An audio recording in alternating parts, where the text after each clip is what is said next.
Ah, okay. So it's what 5 to 1 here in the afternoon in the UK. So we've got 4 hours until the first women's Euros games kick off this evening in Group D. Um, my God, the heat. Apologies for the last couple of days where I haven't posted match reviews on all the games in the women's Euros. The heat's wiped me out. With my job, I work outdoors, so unfortunately I'm out in the heat of the day doing my job, and it has just wiped me out this week. Also, housekeeping on the live stream. If you are a newer subscriber and you have been subscribed for less than an hour, you can't comment in the comment section. Basically, I've done this to aid the moderators in reducing their workload. We've had a lot of spam, we've had a lot of trolls in live streams in the past. It sort of ruins the experience for everyone. It frustrates me intensely.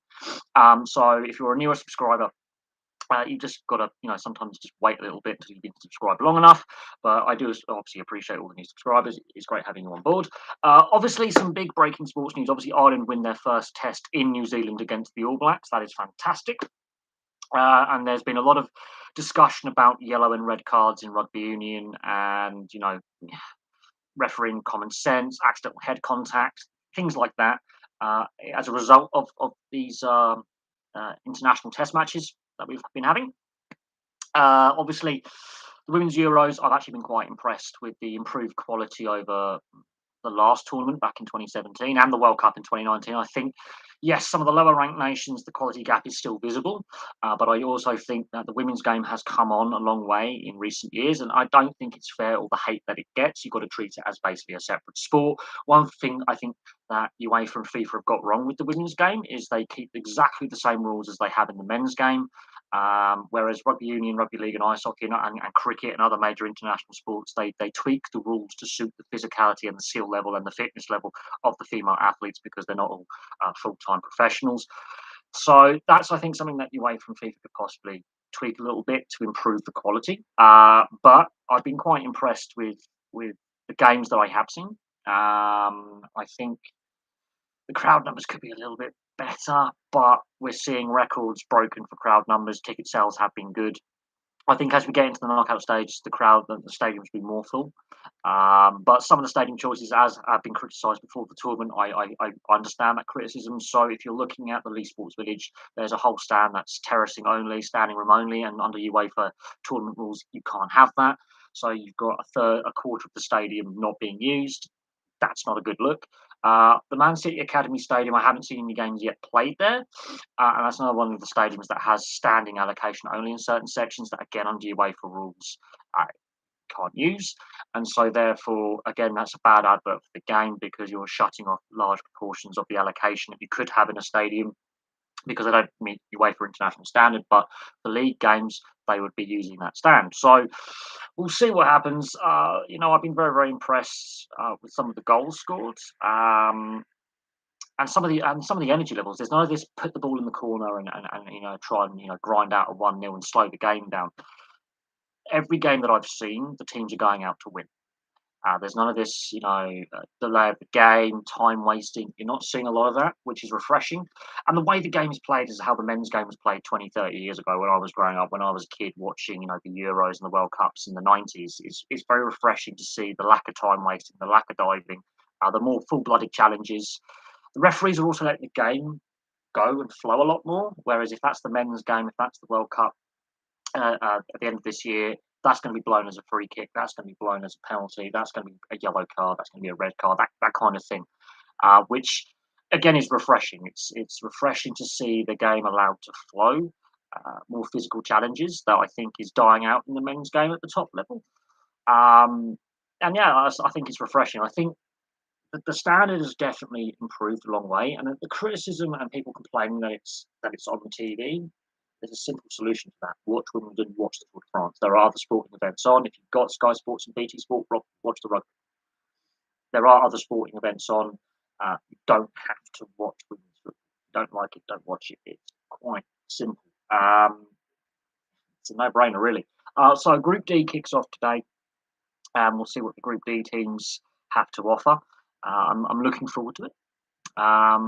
I'm looking forward. I think the Scandinavian nations really are, driving forces behind the development of the women's game historically, like Norway and Sweden and Denmark. Obviously, the Germans beat the Danes, but they have been driving forces behind the growth and the strength of the women's game for a very, very long time, alongside the Germans as well in Europe. And it's good to see all the Scandinavian nations at this tournament, including Iceland, because they are an underestimated power in the global game, both men's and women's. And without the Scandinavian nations, it actually weakens European football. I think it's great having all of them qualify. We saw last year Finland qualify for their first tournament. They beat the Danes. We've seen Norway do great things. Fair time ago in the men's game, but in the women's game, they've always been consistent. The Swedes obviously have world-class players in both the men's and women's games. I mean, Zlatan Ibrahimovic is the modern day, Henrik Larsson back in the day.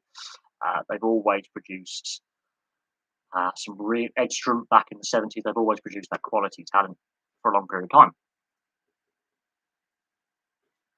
Also, we've seen the NHL draft for 2022 take place in Montreal. And a lot of comments that I've seen on other YouTube channels and in the mainstream media, there was a lot of overage players. And what that means is you're over the age of 18 or 19, you're in your 20s when you're getting drafted, like 2021. And a big reason for that, I honestly believe, is that the COVID pandemic over the last 2 years and the disruption to domestic play and domestic leagues for a variety of reasons, including in the US, I think has impacted younger players' development and their ice time.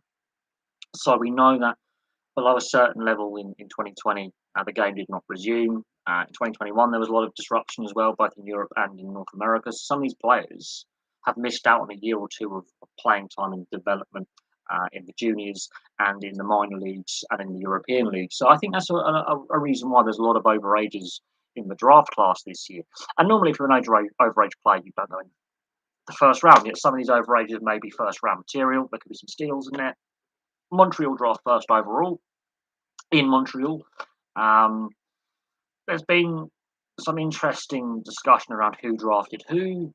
Some teams have drafted heavily, other teams haven't drafted as well because they traded draft picks. There's a lot of free agencies coming up. That's going to be very, very interesting if you're an NHL fan, the free agency. Same with the NBA as well. There's going to be player movement. There's going to be free agents available. There's going to be qualifying offers. And then you've got to think of salary cap implications. Now, some players have announced their retirement, like Duncan Keith, but the Chicago Blackhawks still take a contract penalty because he had one more year left on his contract. But he's decided to retire a year, basically. So, sort of like the grandfather in contract, like Roberto Luongo and Rick DiPietro affecting the Canucks and the Islanders. The Duncan Keith contract's got another year to run.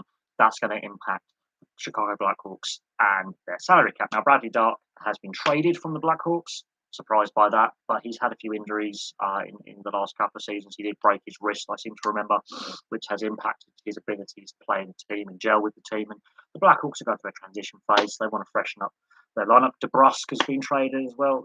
There are some young up-and-coming talent in the NHL that has changed teams. So if you're an NHL fan, there are some things to look at. In Australian Rugby League, the Melbourne Storm, they have been hitting a patch of indifferent form. In the last 7 games, they've won 3, they've lost 4, and both the 4 defeats have come back-to-back in 2 batches. So 2 defeats back-to-back, 2 defeats back-to-back, so wins in the middle. Should Melbourne Storm fans be worried? And is this the beginning of a rebuild phase? Because in previous years, when we get to the state of origin period, the Melbourne Storm historically have adapted very well to losing their best players to Queensland and New South Wales. And also with the rep round, with you had the internationals, again, they adapt to losing their best players to the international teams that don't represent Queensland and New South Wales state of origin. They haven't adapted as well this year. There have been issues with their defensive structures, which is a surprise because they normally have the next man up mentality. So if a player is unavailable because of suspension, injury, or origin duties or rep duties, another player slots in. That hasn't been the case this year, where a new player slots in who's trained in the system and in the Melbourne Storm system. It's not working as effectively. It shows that after Cameron Smith and Billy Slater and Cooper Cronk, that Cameron Munster, Pappenhausen, last year and the year before they had Nico Hines to fill in when Pappenhausen wasn't there, or when you know other players in like the back line, the halves, all that weren't there. They've let Nico Hines go. They've lost Dale Finucane. They've lost key leaders and integral parts of their spine in the off-season. So Josh Adokar, winger, got one of their best try scorers, one of their best two-way wingers, I think, going forward and going back. One of their fastest players, gone. Pappenhausen has had a lot of injuries in the last 2 years. Nico Hines had a fantastic year last year when Pappenhausen was not available. He's now gone to the Cronulla Sharks. Cameron Munster has been indifferent, hot and cold. And he's had off-field issues. Same with Brandon Smith. He got sin-binned in their last game for, well, calling the referee an effing cheat, fucking cheat, whatever you want to say, and showing that kind of disrespect and dissent to the referee. Spends 10 minutes in the bin. He's gone straight to the judiciary. Come Monday, this time tomorrow, I would expect him to be copying a suspension of some kind. We know, like Fanua Blake, when he was at the Manly Sea Eagles, did a similar thing. He was sent. It wasn't just sin bin, he was sent off. And it was right at the final whistle. He copped a lengthy suspension. I wouldn't be surprised if Brandon Smith also takes a similar suspension because we have precedents of that kind of dissent to the officials. A very dim view is taken by the NRL when it comes to that, when it comes to suspensions. So that's something to look out for. Obviously, still waiting on Major League Baseball to announce what teams will be playing in their resumption of the London Series next year and going forward. So we're waiting on that. I think the longer that takes to organise, it becomes problematic. I would like Major League Baseball just to announce something and say that these are the teams that are going to be playing on these 3 years in their head-to-heads, home and home games. This is the venues we want to be using. Obviously, for the last London Series, they wanted to use the Oval, which is in just south of the river in Vauxhall, which is an inner ring of suburbs around central London.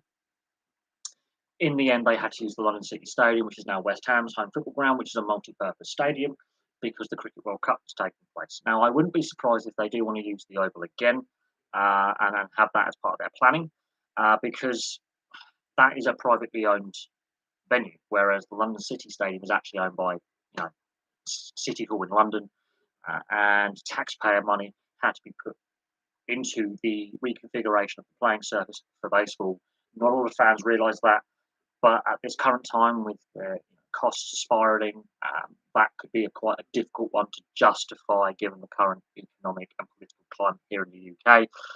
For those Americans who don't follow British politics, and I can do a video on the other channel about this, we have issues within that London City Stadium. The agreement that West Ham has signed is very beneficial for the football team, but the Mayor's office don't like that agreement, and when it comes up to tender, they want to change the agreement so it suits the city better rather than the football club.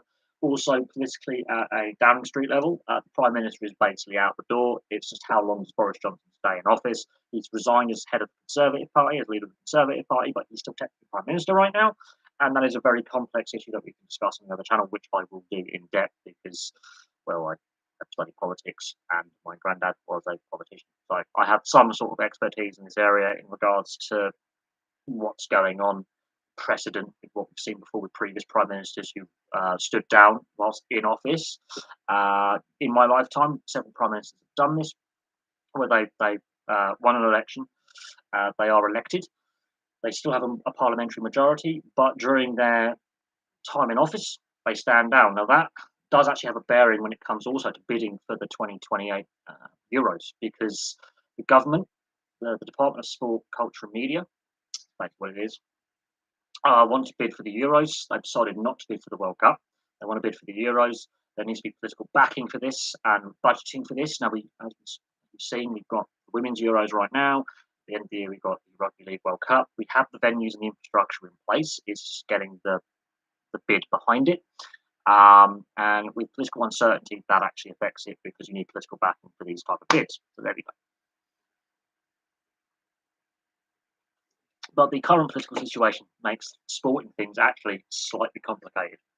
Obviously, Norrie had a very good Wimbledon. He made it to semi-finals. He lost to Djokovic. Obviously, I think Andy Murray is close to retirement now. What's the second channel called? It's just the history book.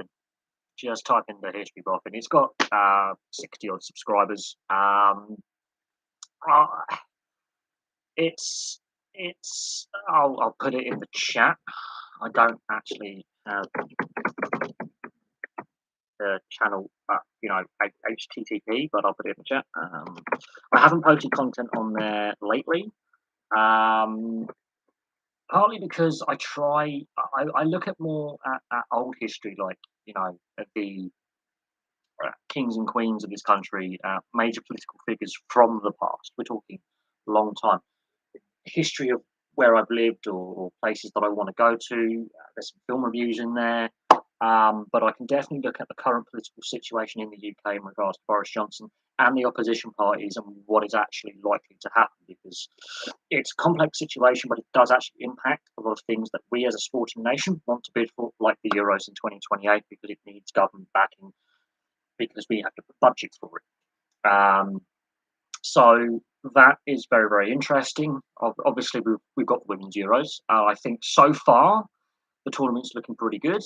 As a work colleague of mine, his partner is actually working on two of the stadiums that have been used, St Mary's and the Amex, and setting up, the merchandise stalls, and various other things to do with the tournament via UEFA. That's who's been subcontracted by. So that's very, very interesting. I might be able to pick up some merchandise to add to the sports merchandise collection that I have, because I like collecting things. So there could be some Women's Euro 2022 merchandise that I can pick up and add to the sporting collection, because I don't have any women's sporting stuff. I've got all the jerseys and the memorabilia that I have is all basically aimed at the male sporting audience for male sports teams. So this is an Italia top that I got for Euro 2008. I have a Croatia hat that I got for World Cup 2010. I've got some rugby union stuff, some ice hockey stuff, but there's no, women's world championship stuff. I think the marketing and the sales of merchandise, they haven't quite got that right just yet when it comes to promoting women's sport and women's sports teams. Some of the jerseys will have slight tweaks to them when it comes to the women and men's equivalent. So rugby union, rugby league, and ice hockey and football. The women's jerseys actually are slightly different in design. But the Dutch one, God, that is like road worker orange. That's like high vis orange. That's brutal on the eye. It's the brightest orange I've ever seen the Dutch wear in any international event. I like the traditional Dutch kit with orange top, black shorts, orange socks, which is the 70s style, which Cruyff made very famous in 1974. That is the traditional Dutch kit. Now they've gone for full orange. It's designed for TV. I would say so. I would say it's got off to a good start. There's been no goalless games thus far that I've watched. Although I did fall asleep in 3 of them, but I think I was having the after effects of too much heat, working in the heat. This morning when I woke up really early. I opened my back door. I started smoking again, which is naughty. But I opened my back door to my flat. I stood on the patio, and we're talking about 6:30, 7:30 in the morning, and it was already 19, 20 degrees Celsius. That's where I have a slight concern about the early kickoffs, like the 5 o'clock kickoffs, because it's still repressively hot. We are entering our second heat wave of the summer, and this is going to be a more prolonged set of hot, dry weather. I have a concern, basically, for the players and the fans, that pitch side, because you're in these stadiums which are made of concrete and metal. What we saw with the England game on the first night, the pace that the players went at was insane. Same with the Northern Ireland Norway game. The pace that they were playing the game at was ridiculous, and they kept going for 90 minutes. Fair play to the players, but I wouldn't be surprised if it gets hot enough that UEFA go, we need to have mandatory water breaks, because when you're surrounded by concrete and metal, that just radiates heat, and it's always hotter at pitch level than up in the stands. I think it's been good so far. I think some of the goals scored have been pretty good. I think the quality is definitely better than the 2019 World Cup and the 2017 Euros that have gone before. From the games that I've seen, the fitness levels are definitely better. The goalkeeping standard has definitely improved. There's still areas in the game where decision making, positional sense, some of the misplaced passes are a bit frustrating. But the women's game has only been professional for a handful of years. The men's game has been technically professional. The first professional team was back in the 1880s. So the men's game is 120, 130 years head start on professionalism over the women's game. And that's the difference. You can't just catch up 130 years of professionalism like that and be on the same level of fitness, training, and organisation and tactics and skill. Doesn't happen like that. And I think that's where a lot of sports fans don't realise is how late to the professional game the women players are in comparison to, even the national league in this country is classed as professional with professional contracts where they train, 3 days a week, play maybe 2 games a week. That is their only paycheck. Whereas a lot of these women players, especially a lot of the Northern Irish players, have to have second jobs. That is what I think gets missed by a lot of sports fans in regards to the level that they're seeing. And when they criticise, an under 15s team or a national league team, firstly, men's players have more physicality. They have a different set of core strengths, more muscle mass. That's an unfair comparison. But on a professional level, yes, men's football across the board in Europe and South America is obviously at a higher standard. There is no doubt on that. So I think that's an unfair comparison. You got to treat it as a separate sport. We haven't even mentioned at the end of the month the Commonwealth Games is on in July and August as well. So there's other sporting events to look forward to, and I haven't even done a preview of the Commonwealth Games. It only lasts a week and a half, mine, so it's not on as long as the Women's Euros or the Rugby League World Cup. But there's some sports in there that look really interesting. I'm looking forward to the rugby, the sevens, as a Commonwealth sport. You get to see the sevens programs that the Northern Hemisphere nations and the Southern Hemisphere nations have in place, and that's going to be a really fun tournament to look at. I think the women with the England women and the New Zealand women, I think, are the two favourites for the Commonwealth Gold, the rugby sevens. Don't underestimate the South Africans and the Australians as well. I think they're going to be very, very dangerous when it comes to the rugby sevens. So that's something else to look forward to. Is the Euros a success? I think so far, I've enjoyed it so far. It's a shame that some of the stadiums they're using, like Bramall Lane and Stadium NK, they haven't had any fans in the upper tiers, so they're only using half the lower bowl. But seeing Old Trafford full and with a positive atmosphere was a good thing. The fact that the final is going to be at Wembley, I think, is another really good thing. And so, in that regard, yes, I think some of the stadiums they've chosen and some of the locations are really good. I definitely think they could have done better with selection of Lee Valley Sports Village and the Man City Academy Stadium. There are other stadiums around Greater Manchester they could have used, which would probably be more appropriate. And there's other stadiums in the country they could have used that would have been probably more appropriate, which would probably have gone down better. And players have been right in criticising that, and fans have been right in criticising that. If you want to develop a sport, at least give them a level playing field to try and sell tickets. But ticket sales have been good. The knockout stages, obviously, a lot of those tickets have yet to be sold. I think the organisers and UEFA have got the ticketing price right. I think it's definitely a more family orientated tournament than the men's football. The fans that have turned up have been in good voice. There's been no issues with any kind of disorder, I think. And I think England have a very, very good chance to go very, very far, if not win the tournament. I think, but looking at it, I hope the weather doesn't have a negative impact. Yes, it's going to be dry, which is good.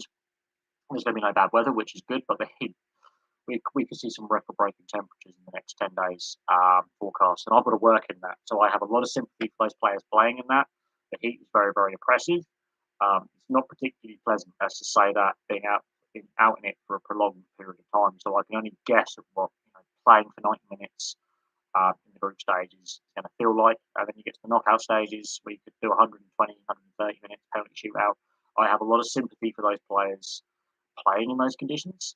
That would test any professional athlete to the max. And the same is going to be said about the Commonwealth Games for the outdoor events as well, like the rugby union like the track and field athletics. They're going to be competing in some very oppressive, hot, humid conditions. There's already concerns about the Tour de France next week. There, France is also due to have a heat wave as well next week.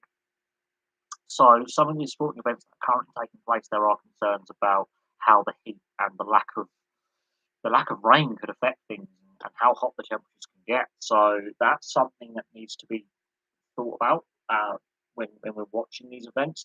And the fact that they are doing evening and late evening kickoffs, I think, is a good thing. You miss that main heat in the day, but guess what? If we do have any thunderstorms, they're more likely to happen at between 5 and 10 p.m. when games are being played. So later on in the tournament, we might see a build up of humidity, a build up of that kind of humidity and heat, and then you can get a thunderstorm, and that could prove interesting with the style of play that certain teams want to play, and it could have an interesting, spanner in the works in that kind of regard. But for the next, I'm going to look at the weather quickly, but for the next 10 days, it's going to be like it is now, really hot.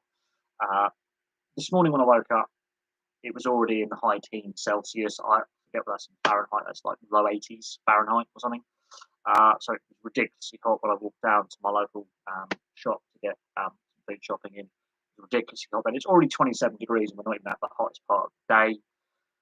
Kick off at 5 o'clock for the first game this evening. 5 o'clock, we're looking at still 27, 28 degrees Celsius time for kick off. The 8 o'clock kick off, we're still looking at 26. That is hot. So tomorrow is going to be, we're pushing 30 plus degrees tomorrow and Tuesday. This time next week, it could be 33, 34, 35, 36 degrees. But that's a long range forecast. The chance of rain is highest on Wednesday with 10% chance of rain. That's not including the current humidity level. And the humidity is what's going to be the problem. If it's a dry heat, it's not as bad as a humid heat. So the humidity has a massive knock-on impact on how hard you can push yourself. So at the moment, it's what, 36% humidity where I live. Now, I live outside of London.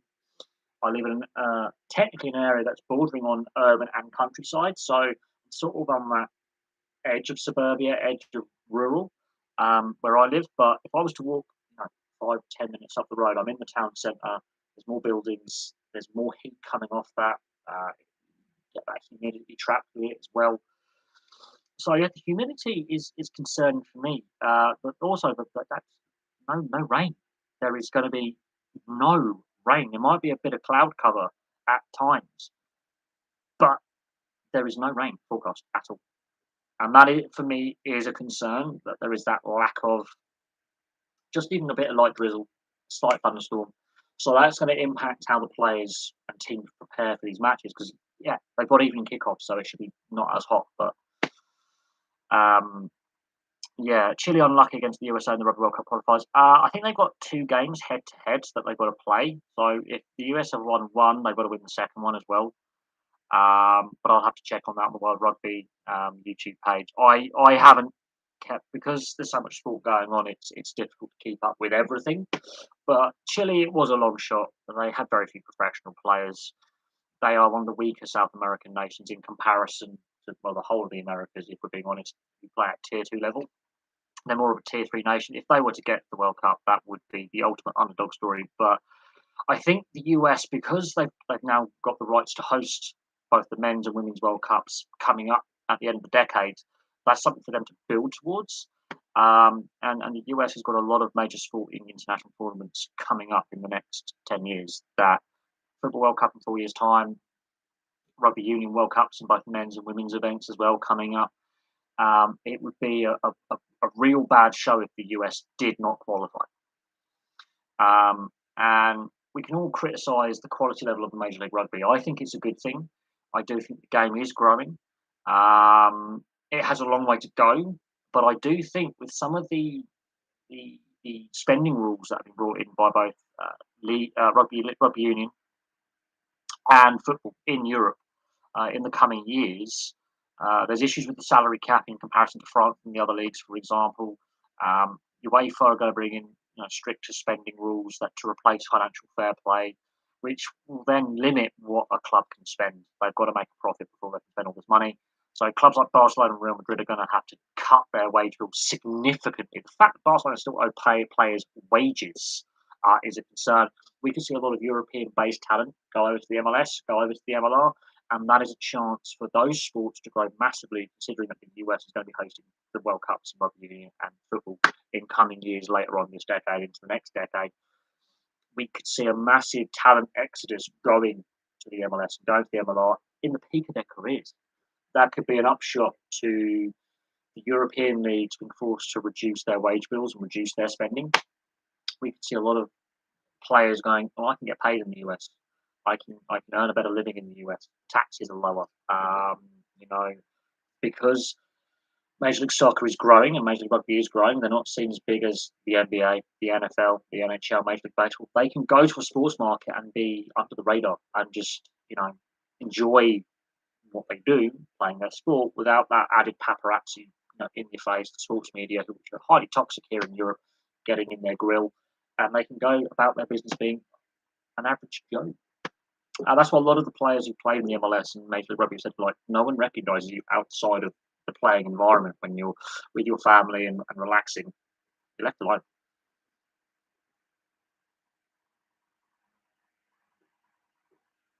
That is so refreshing. But yes, so I think that could be a consequence of some of the salary cap issues that rugby union is facing, and some of the spending rules that UEFA are aiming to bring in European football. We could see a lot of really talented players turning their back on the European game and trying their hand in the US and Canada when it comes to playing, which can only benefit Major League Rugby and the MLS, in my opinion. The MLS, I think, is closing the gap on the big four major leagues in the US and Canada. I think, especially Major League Baseball having that lockout and the negative headlines that surrounded it, and that lack of salary cap and the imbalance within the league and issues within the league structure with scandal, and I think Major League Soccer is chipping away on that gap to the big four. I think Major League Baseball is the most vulnerable of the big four leagues in regards to the MLS maybe closing the gap and overtaking them. But I've got to hear from baseball fans what they really feel on the situation and the state of Major League Baseball as things currently stand. All the other major leagues have some form of salary cap built in, whereas Major League Baseball just has a luxury tax. And if you're a wealthy owner and you can afford to throw money around, you can just breach it, pay the fine, and it doesn't actually impact the squad or the roster you can put together. Whereas the poorer teams, you can only get away with having a good roster for a year or two and be competitive for a year or two before you have to scrap it and start again. So teams like the Dodgers and the Red Sox, the Cubs, those big name teams, Yankees, that we obviously are global brands, have an unfair advantage, over the smaller market teams like Kansas, things like that. Do I believe the MLS will ever reach Premier League level within the next 30 years? I think it's a more refreshing product, but it's the way that the leagues in North America and Central America are structured with like a weird playoff structure.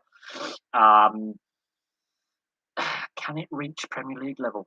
The difference between North America and Europe, and I've said, and even South America as well, so the European, South American sporting cultures to the North American sporting culture, is we have promotion relegation and they don't. So that impacts the meaningfulness of games. If you're near the bottom and you know you're not making the playoffs, you're just going down the stream. You're going to put out a weakened side. You're going to put in some of your youngsters or your fringe players to get experience. Where, as in the Premier League and the other European leagues that have promotion relegation structure, every game means something, because if you hit a bad run of form, you'd be facing a relegation battle. If you hit a good run of form, like Leicester did when they won the title, they just kept winning, and it kept them competitive, and then they win the title. So I think for the MLS to reach I'm going to say European standard, because I think any of the European top leagues, even outside the big five, I think would batter the MLS side. If we're talking about regularly, because a lot of mid-season games mean absolutely nothing to the majority of sides that are outside the playoffs. All they're looking for now is draft picks. So I have this argument with North American fans quite regularly in comment sections on social media like Twitter and Instagram about the promotion relegation model. I've discussed this in videos as well over the years. difference in sporting culture between Europe and the US.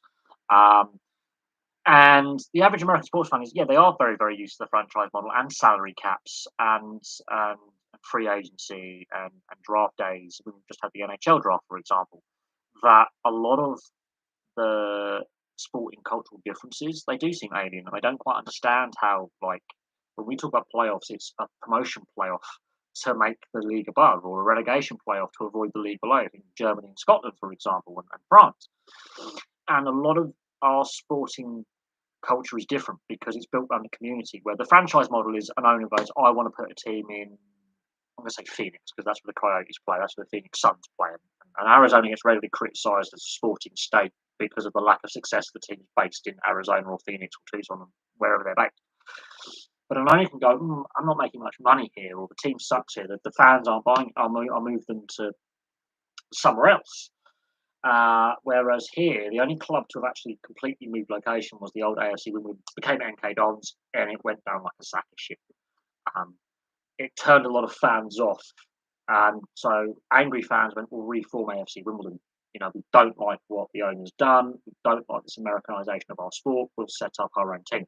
Now, unfortunately, rugby union has gone down the path, I believe, of the Americanization with Saracens and Wasps, London Irish, all the London-based teams moving out of London, like, Wasps now playing out of Coventry. Why not call them Coventry Wasps? Our franchise model would make people lose their heads over in the UK. It's just Europe in general. Um, yeah.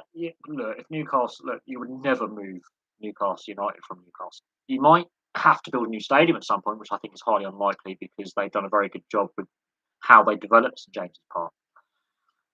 But yeah, look, AFC Wimbledon fans lost their shit, and they're a middling club at the time. They got relegated out of the Premier League. Crowd numbers were dwindling. There was a distrust of the owner, and the owner went, "Sod it, I'm moving the team because fans aren't turning up," because he ran the team so badly that the hardcore fan base will set up our own club again. Sod you. It's like Man United fans setting up FC United of Manchester and not liking the Glazers. Regardless of all the success Man United has had under the Glazers' ownership, it has dried up in recent years. You must note that. But so, yeah, and Leighton Orient used to be in Clapham. So Leighton Orient and Arsenal have moved from one side of London to the other. They moved from the south side of the river to the north side of the river. West Ham moving from West Ham to Stratford. Not a lot of fans were happy with that, but it's still in the east side of London, so it's okay. But they're still London teams.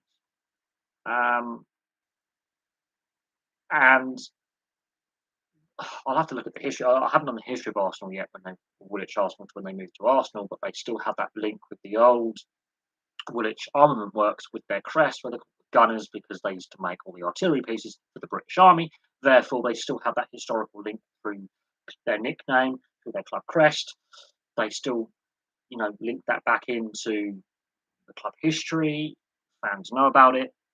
They accept they moved from the Woolwich area of London to the Highbury area of London, and they've stayed in that part of North London ever since. But yes, you could argue some clubs moving around London, they're still in London. What I find interesting, though, and I will say this, from all the club histories I've done, there seems to be a sense of community. Like, a lot of them were community clubs anyway. Like, the local cricket club had an offshoot, or the local athletic club had an offshoot, which became a football club, which became the most successful club in that area. And they dropped the other sports, like Derby County, Sheffield Wednesday. There was cricket and baseball and shinty and Nottingham Forest. There was always another sport link, but it was always community based. What I found with the American franchise system is a wealthy guy goes, I want a sports team. I'm going to put it XYZ location. It's going here. And we have more of a club structure where you have to apply to enter the football league or apply to enter the FA structures. So if I was to set up a football club with my mates and put 11 players plus 11 subs together like a squad, we would have to register with the FA, and then they'd place us in a regional league. We would have to have a playing field to play on, and we'd have to go through the league structure. So the county FA we would have to register with, they register with the FA, and then you have to go through that county structure, then the regional leagues, and then the non-leagues, North and South, and then the National League, and then eventually, in theory, you could make it to the Premier League in about 15, 20 years. Not going to happen, but that's how the process works. Whereas In the North American model, if they're talking about relocation and the owner wants to sell, if I have enough money to go, I've got an arena, I've got a stadium, I have the money, I'll happily take the relocated team in my arena that I've got an agreement with, and we can plop the team here.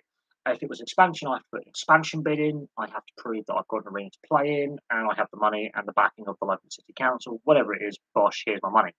Um, the clubs do relocate quite regularly in the sense that they will change stadium. So Shrewsbury have done it. You know, Everton are going to do it. They're still going to be a Liverpool-based side. They're just moving out the Everton area of Liverpool to the Docks, so that they lose a little bit of that community link. Um, Manchester United used to play in Newton Heath, which is a different part of Greater Manchester. They now play at Old Trafford, so they didn't always used to be at Old Trafford. And that's what a lot of fans don't realise is that Man United weren't always called Manchester United. They were called Newton Heath, and their colours were green and yellow. Which from 1996, their 100th anniversary, they brought out that green and yellow kit that was bloody hideous. It was. But yeah, they were originally called Newton Heath, and then they moved. Um, you know, Liverpool's first, Liverpool aren't the oldest club in Merseyside. It's Everton. Everton used to play at Anfield. Then they moved across Stanley Park to Goodison, and they sold Anfield for trinkets to Liverpool to set up their club. Norwich. Norwich. Norwich, the Canaries. Norwich. Yeah, that's a blinding kit, quite literally. But you look at some of the teams and how many stadiums they've had. Like Sunderland have had like 11 home grounds in Sunderland, but they've had 11 home grounds. It's ridiculous. But they've always been in the Sunderland metropolitan area. But yeah, some teams have moved, like Southampton have moved from the Dell to St Mary's, and they've played in that part of Southampton for quite some time, but they've moved around different bits of Southampton. Bournemouth haven't always played at the top Vitality, for example. They have always played Bournemouth, but they've had different locations. Reading had the old Elm Park, which is not actually near the Badesky end of town, by the way. It's in a different part of Reading, but they now play, obviously, at the Badesky, not Select Carlton Stadium, but we all know it as the Badesky. So some clubs have, moved around the urban area that they play in. So Leyton Orient and Arsenal, for example, were once based on the south side of the Thames, now play in north side of the Thames. Because Leyton Orient used to play in Clapham, obviously Arsenal used to play in Woolwich. But it's like Brighton have had like multiple stadiums in the Brighton and Hove area. Not every club has played every game at that home stadium. Have Blackburn always been at Ewood? No, we haven't. Ewood's one of the oldest stadiums in current use for its first game, but no, we haven't always played at Ewood. I have to look at my history video on my notes, but that is going to try and find my oldest notebook that goes back like 4 or 5 years. No, Blackburn have not always played Ewood Park, but we've been at Ewood Park since the 1890s. We go back to the 1870s, so they have played games at other locations. A lot of fans from Manchester will forget this, but it's actually a historical fact. Manchester United played at Main Road, the old Man City Stadium, for several years because Old Trafford had bomb damage from the Second World War, whereas Main Road thankfully avoided the Luftwaffe bombing and was still intact. So Manchester United actually played their biggest ever attendance for a home game is not at Old Trafford, it's at the old Main Road. So let that sink in, just to annoy Man United fans further. But some clubs you think have always played, like people think Everton have always played at Goodison. That isn't the case. They actually started out at Anfield. And they were called San Domingos. Also, some clubs have had complete name changes. Which is another thing to factor in, is that some football teams have, like Leicester City were called Leicester Fosse. The Fosse Way is an old Roman road, and Leicester sits on, which is an old Roman town, hence Leicester being the name, and they changed their name. Newcastle United was the merger of Newcastle West and East End football clubs. Main Road was a massive stadium, like the old Villa Park, the whole end. There were plans just before World War One to expand the capacity of Villa Park to like 120,000. And you look at the drawings, the architectural drawings. That's a huge stadium they were going to build, and the old Aston family would have had to sell more of their land in order to accommodate that rebuild. And then World War One starts, and then money becomes tight after the war, and you get the stadium you have today with Aston Villa. But Villa Park is a lot bigger than it actually is. The old Kippax used to, back before all-seater stadiums, Main Road was a massive stadium. And I will have to do a history on Manchester City, obviously, because they now play at the City of Manchester Stadium, known as the Etihad for sponsorship reasons, and the whole area around that has completely changed. But they got it on the cheap from the Commonwealth Games in 2002, so they didn't actually have to pay full price for the stadium because Greater Manchester City Council paid for a lot of taxpayer money, basically built the Etihad back in the day for the Commonwealth Games. But yes, Main Road used to be a massive, back in the days of terracing, before all-seater stadiums, Main Road could seat a lot of people. The old Molineux could seat a lot of people. I mean, there's a lot of football clubs whose record attendances for home games are higher then than they are now because of all-seater stadiums, removing terracing, removing standing, that kind of thing. Like, so yes, there are. I'm surprised more people haven't watched my Real Betis video. Quite honestly, for a club history, really surprised more people haven't watched that. Because the next club I'm going to do in Spain is Athletic Bilbao, which is my favourite Spanish club. They have that Cantara policy, and that's going to be a fantastic club to look at. Oh god, yeah. Look, you look at the photograph from I think the 1923 Cup final. The police officers are walking on top of the fans to get to their position, and the fans are helping the police, get to where they've got to be on their policing points. It really was ram mint. Obviously, things have changed. Safety's changed. They're trying the safe standing, safe seating areas where there's still seats, but there's also the railings where you can stand up. They're trialing that.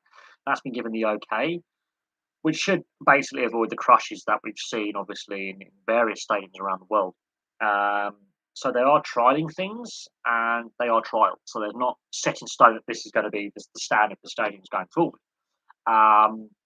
But below the championship, you are allowed terracing and safe standing, whereas championship and above, a lot of the stadiums in the championship are also UEFA and FIFA recognised for being all seater and they can host internationals.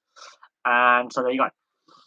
Hertford Town on Friday in the FA Cup, they've been drawn home against Colney Heath if they win that. Weldon Garden City. That's an interesting one. Already the football season is technically restarted.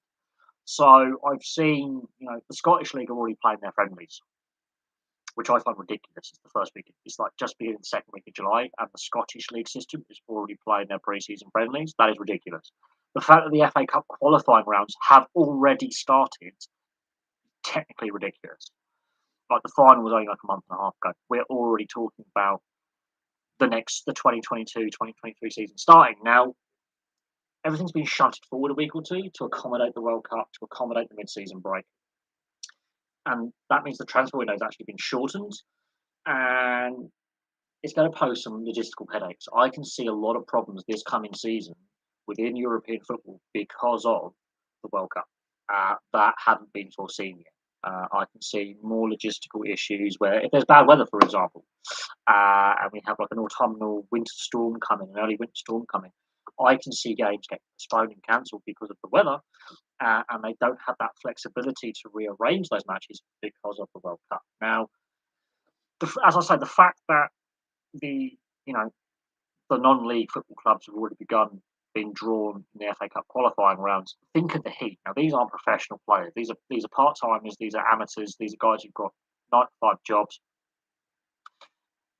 They're not as obviously physically fit as a full professional. They're playing in heat like this. That is ridiculous. That is what I find ridiculous. Is it's 30 degrees Celsius plus outside. It's hot. It's not the most humid, which is kind of nice, but it's a very repressive heat. And we're expecting a lengthy spell of hot weather. We could be breaking records this month, and I have a fear that that's going to impact the playing ability of those lower level players. Also, in the FA Trophy, Hertford will travel to Sheppey. There are some epic club names, by the way, and epic places in the non-league. They went on travel to Hadley or Sevenoaks United. This is something that I think North American fans don't understand. Is it's not just in English non-league football, but look at some of the Italian names in Italian non-league are fantastic as well. I did a lot of research on some of the Italian non-league sides. I was really surprised by the depth of Italian football. It went a lot deeper than I realised, and the way they structure it is actually really, really good. Very similar to how we structure it with county FAs. They do like regional competitions, and then they go from the regional north, central, and south to the provincial competitions. Some of the club names are fantastic, absolutely fantastic. And like, communities around every village has a football. Every village has a cricket team as well, ironically. But every town, every community seems to have a sports team of some, standing. I have a local cricket club and a tennis club literally half a mile that way, or less. I mean, I actually do their bins as well as part of my job, which is weird. It's on one of my bin runs. But the local cricket club is down the road. I could literally walk in and just watch a club cricket match. Now, obviously, it's not the highest standard in the world. It's not like the test level. Obviously, it's local lads playing. I think they have a women's team as well, but just playing cricket. And they play their club memberships. And some of the professional county sides will send a player down to some of these local, you know, um, some of these local club sides around the area, their catchment area, just to get some game time if they're coming back from injury or if they've been based overseas at university. They'll give us some game time to get their fitness up, basically, and just get their eye in before getting called up to like a T20 or a one day or county match. If they've come back from injury or suspension, they'll just give them a bit of game time. Rob's back. Rob's back, yes. Hello, Rob. Hello, Plague Doctor. How are things? Fulham will get relegated this year, have no doubt. Blackburn promotion. Thank you. Which reminds me, I have to do a Fulham Football Club video as well because Fulham Football Club is the reason why Chelsea Football Club exists and the reason why the London Broncos exist as well, rugby league. So Fulham have got a real interesting history that actually not only involves themselves, but Chelsea is an offshoot. And the reason why Stamford Bridge is a stadium is the guys up Chelsea wanting to encourage Fulham to move there from Craven Cottage. And Fulham went, no. So Chelsea got forward. There you go. That's why there's two clubs in technically Fulham. And Chelsea don't actually play in Kensington and Chelsea, they actually play in Fulham, which is the next borough. Weird. Um, but yeah, Fulham are being very, very busy in the transfer market, but they're not buying, I would say, best well-known players, but they're buying some pretty solid professional players from all around Europe and the English leagues as well. I fear for Fulham that they're going to inject too many new faces into the system, which is what they've done in the past, and they're going to be a yo-yo team. Even though they were so dominant in the Championship last year, and their defence was a lot tighter than it has been in recent seasons, I fear injecting too much new blood into the system is going to impact how the team plays and that gelling together because you have a shortened off season because of the World Cup. You have a shorter pre-season that just throw money at it and just throw loads of new players in is going to upset the balance of the squad and how the squad interacts with each other. That's my concern. I always fear when a promoted side just goes, right, we're going to buy as many players as possible and put a side together. The players that helped get the team to the higher level feel disenfranchised. We were part of this rebirth, this positivity last year. I'm being forced out, or I'm going to lose my place. These guys are coming in; they haven't been through the struggles of relegation and promotion or that battle.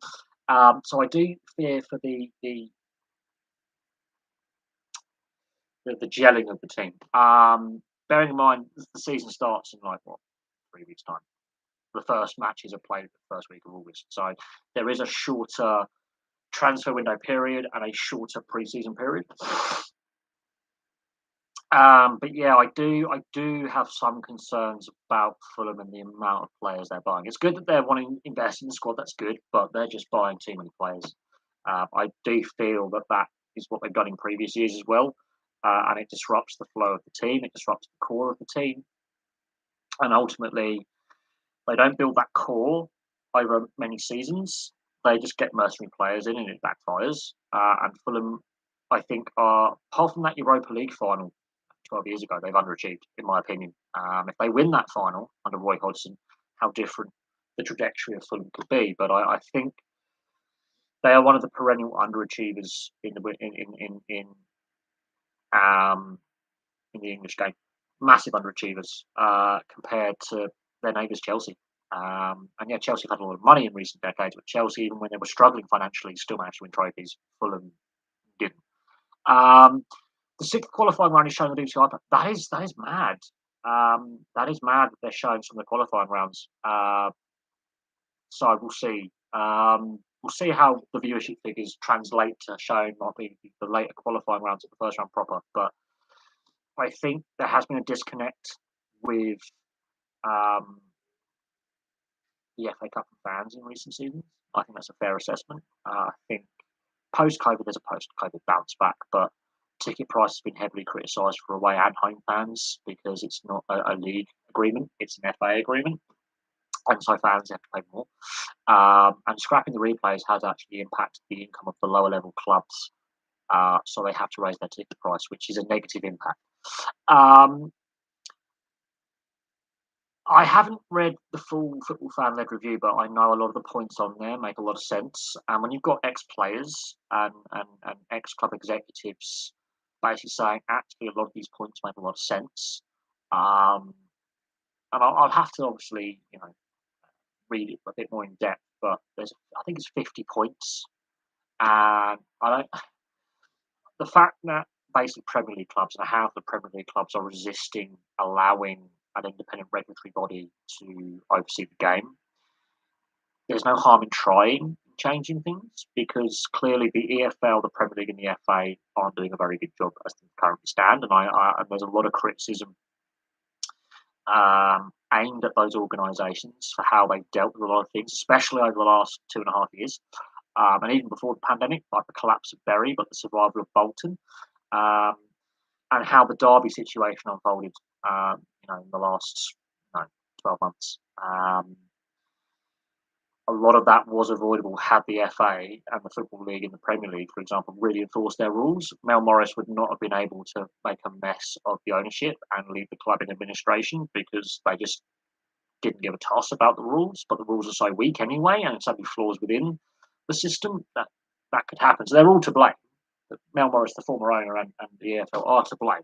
And one of the previous videos, I'm talking shit, I don't know what I'm talking about. Well, actually, if the FA and the EFL and Premier League originally, because bear in mind, Derby did get relegated from the Premier League not that long ago, if you think about it, in real terms, in actual football terms, it is. They would have got parachute payments for a period of time. Then Mel Morris buys the club off the previous owners after that Premier League relegation. The parachute payments are still technically being felt. And then there's other things going on with football finance.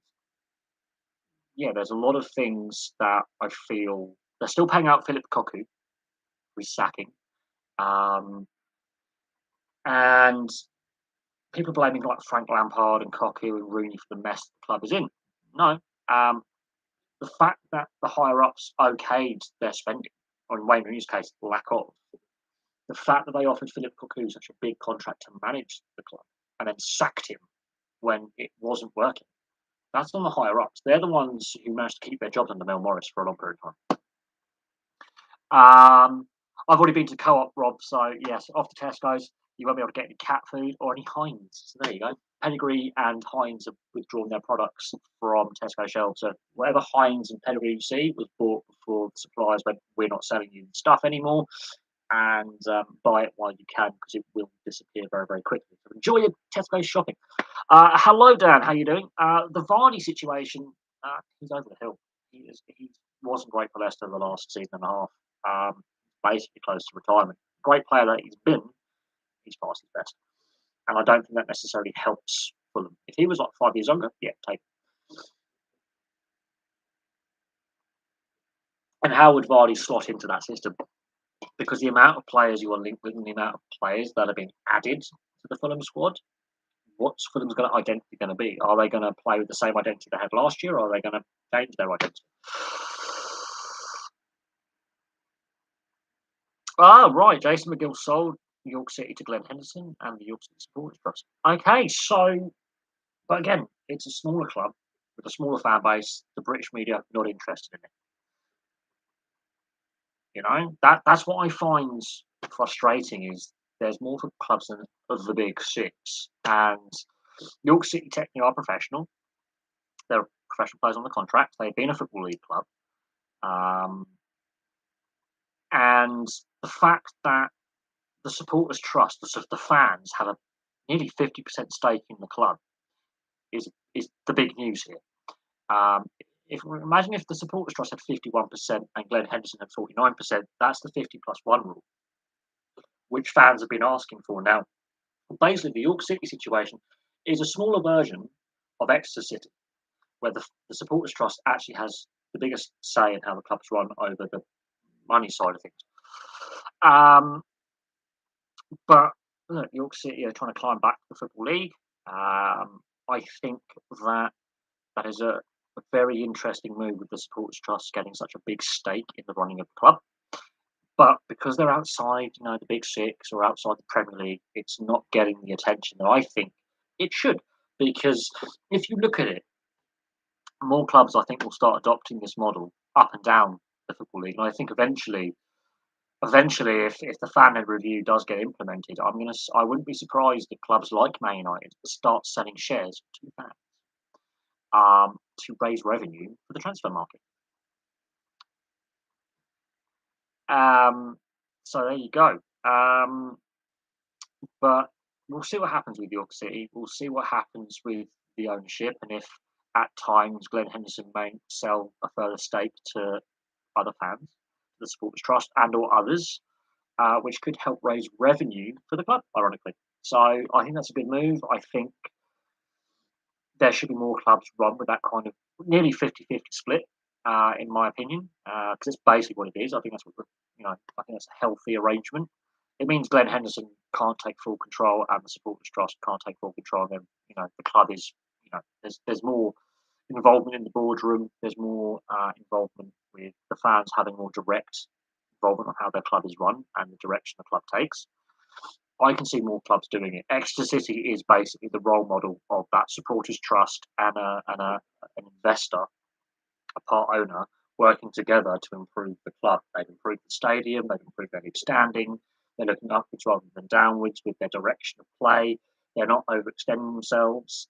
They're doing it bit by bit. Whereas Premier League got some big money guy, doesn't make the right decisions, or Championship, Derby County, doesn't make the right decisions, and you end up in administration, financial issues, breach of financial fair play, stadium concerns like Coventry had over many, many years, and you end up in a mess. So I think that's a good ownership model. I think more clubs will eventually take up that model, where if even the supporters trust buy a small stake and they slowly build their stake over time, that is interesting. Kyrgios versus Djokovic. Who you got? It all depends on what Kyrgios turns up and his attitude, because there's been a lot of negative headlines surrounding him. He's facing legal issues back home in Australia, which he's got to face, at some point this year. I think it's later this year. He's got to go home and face criminal charges back in Australia, which are very serious charges. They shouldn't be joked about. So yeah, that's my. It depends what Kyrgios turns up and his attitude on the day. He has the skill to um, obviously win. It's his attitude, it's his application, and I think it depends on the Kyrgios that turns up. Because Djokovic did have to battle to beat Norrie, and Kyrgios didn't have to play Nadal because Nadal drew the injury, so Kyrgios will be fresher. So we'll see if Aja's finally caught up with Djokovic with the Norrie Classic, because Norrie did push him. It wasn't as if he won it 3 sets to love. He dropped sets. So, but I haven't really been following Wimbledon for a couple of years. But I do find it interesting, especially Nick Kyrgios is such a divisive figure. He's not necessarily the best. He's a badder version of John McEnroe, actually. John McEnroe, while he wasn't a particularly well, he was controversial at the time he was playing, and some of his outbursts. I think Nick Kyrgios is a level above because McEnroe never actually had criminal charges against him, whereas Kyrgios does, and that's the difference. The DeBrincat trade, I forget who they traded him for, but there's players leaving Chicago. Bradley Dack as well is another one, which I'm again surprised by. There's going to be some more player movement in free agency. I can see some teams being very, very active in free agency. I think next week, I think it's free agency. And I can see some more pre-season trades before training camp. And in the early stages of the season, because of the salary cap concerns that some teams have. And some teams have a salary cap recapture penalty for some of the contracts they have. So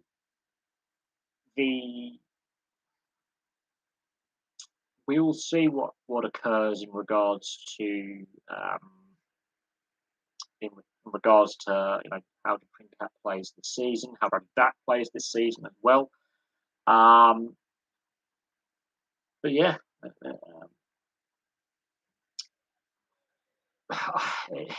it's. I sense there's a lot of change happening in Chicago, but the Duncan Keith recapture penalty, it's still going to affect them for another year or two. So that's the issue when you sign some veteran players for long-term contracts under the old CBA. Is you get that like Luongo at Vancouver, Di Pietro still at the Islanders. They've still got to pay him for like the rest of the decade. That's a problem when you sign a player to such a long contract. That's why Carey Price. Will Montreal eventually trade him? Will he retire a Canadian? Will he retire before the end of his contract? Montreal are going to be hamstrung by the Carey Price contract with their salary cap in a year or two. So some of these contracts that some of these players are on, where if you didn't have salary cap in the NHL, it wouldn't be a problem. But there's a salary cap, and the salary cap, obviously, because of COVID, isn't going up as high as it would have done without COVID. And some of these contracts are still on the books, and that's where LTIR comes. The Magic Weekend, I don't like it when it's played in the NRL, and I don't like it when it's played in the Super League either.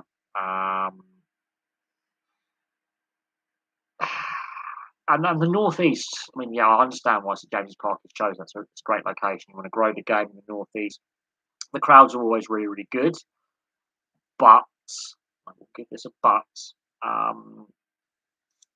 It could be in a more central location. I mean, there are other stadiums, like in the Midlands, for example, that like the Ricoh could be used, or the Coventry City Building Society Stadium, as it's now known. I got a bit tired with the Magic Weekend. It's not necessarily. I get why they're doing it. It has been a success, but it's like the NFL London series. I've got all of that. I think that's been done to death now. There's a point where it loses something, and I don't think it is as well promoted as it should be. The Magic Weekend, I think, is the weekend you want the free-to-air coverage on as many channels, and that's where the Super League TV contract with Channel 4 and Sky is a little bit naff. I think the Magic Weekend, they could have targeted that and split the coverage, which would have got it to a bigger audience, and then you can see the crowd numbers being good and more fans, but it is what it is. Well, Warrington Wolves in a mess, yes. So are Leeds Rhinos as well. So two of the more established sides in the Super League that have had a lot of success in the Challenge Cup and in the Super League are at the wrong end and are struggling. And yes, that is big news. But again, they had both clubs, Leeds and Warrington, had a long period of being successful, winning a lot of silverware. However, their squad management and has been poor. They've been exposed for relying on not bringing that talent through. It's bad signings, and it's not paid off.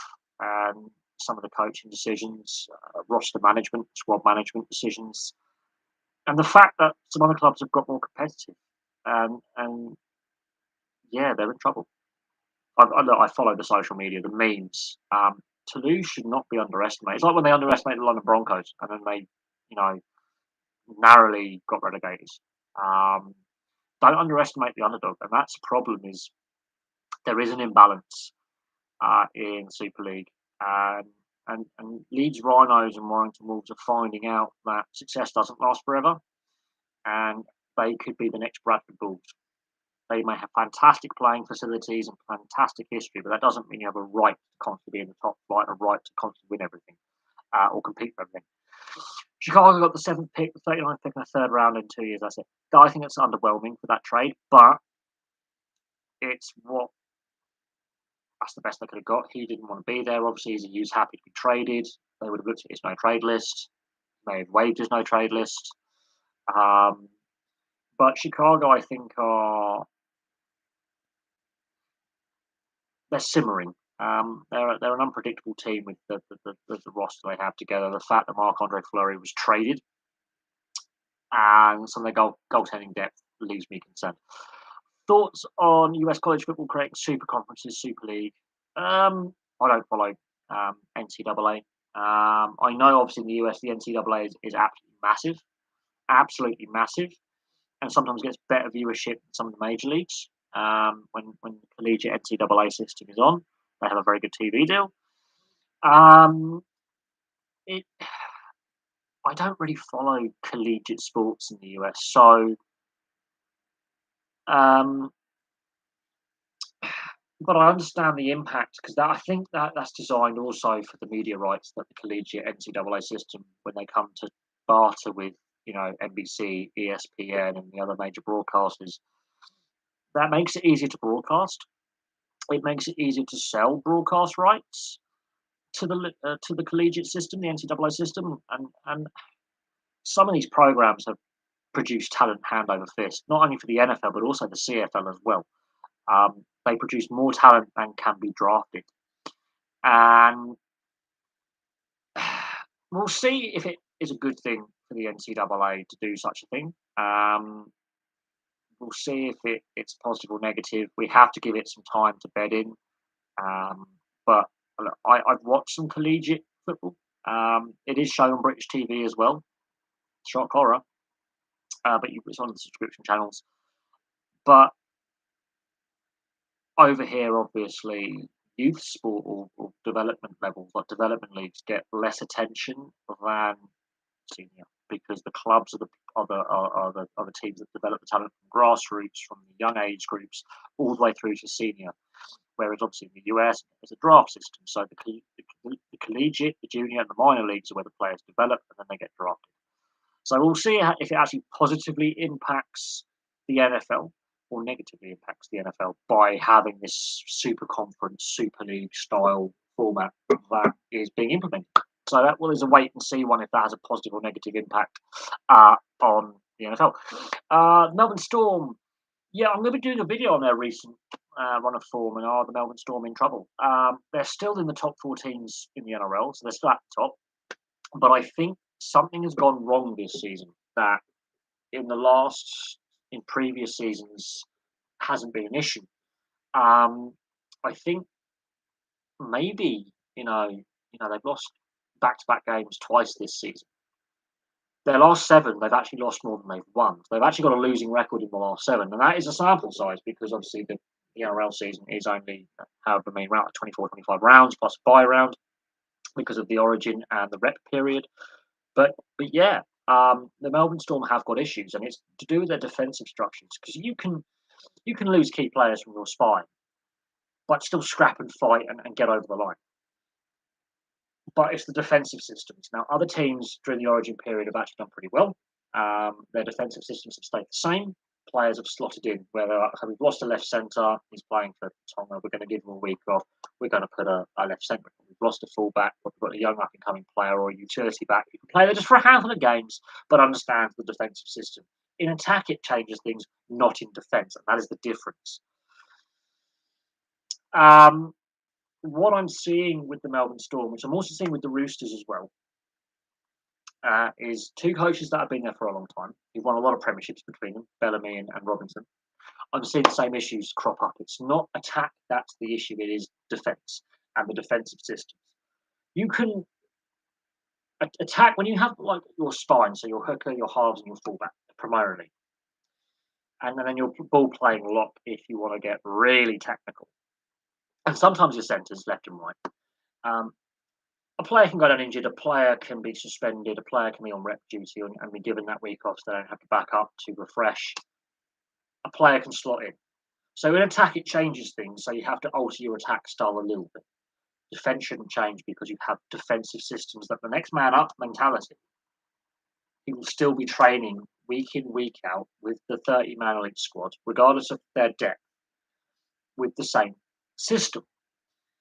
What I'm seeing with Melbourne, what I'm seeing with the Roosters is those systems are falling apart.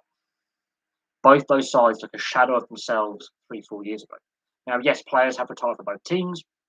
They've got new talent in new positions. But what else I have noticed about the Storm is when Hughes and Munster, when one or the other or both are missing, they haven't got a Nicho Hynes as a backup. When Harry Grant is missing, They haven't got that Aaron Booth, who was, yeah, okay, he's more a reserve grade player, but he can play a handful of games. They've let him go as well. So they've lost Hooker back up. Yes, he's a bit more of a journeyman player at the lower level, lower grades. However, he has got NRL experience because he has played, with the Melbourne Storm system. He knows the defensive system. So in attack, yes, your attack will be slightly different, but in defence, the system remains the same.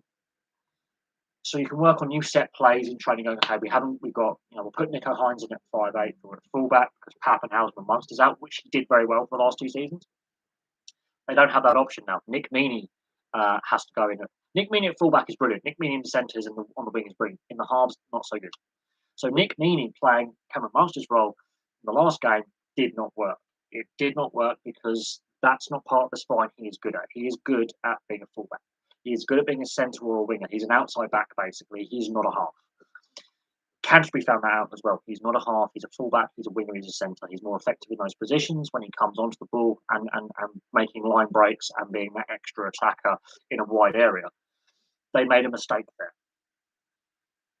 However, they've got no one else really of an NRL standard right now to play in that halves role. That is a concern. Nicho Hynes, losing him, massive, massive blunder. Losing, Finucane, poor decision.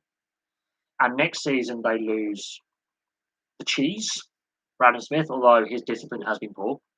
His on and off-field discipline is not great. And when he's a character, there's issues going on there behind the scenes more than the cocaine scandal at the end of last season. There's other issues around that because they don't let players go they want to keep.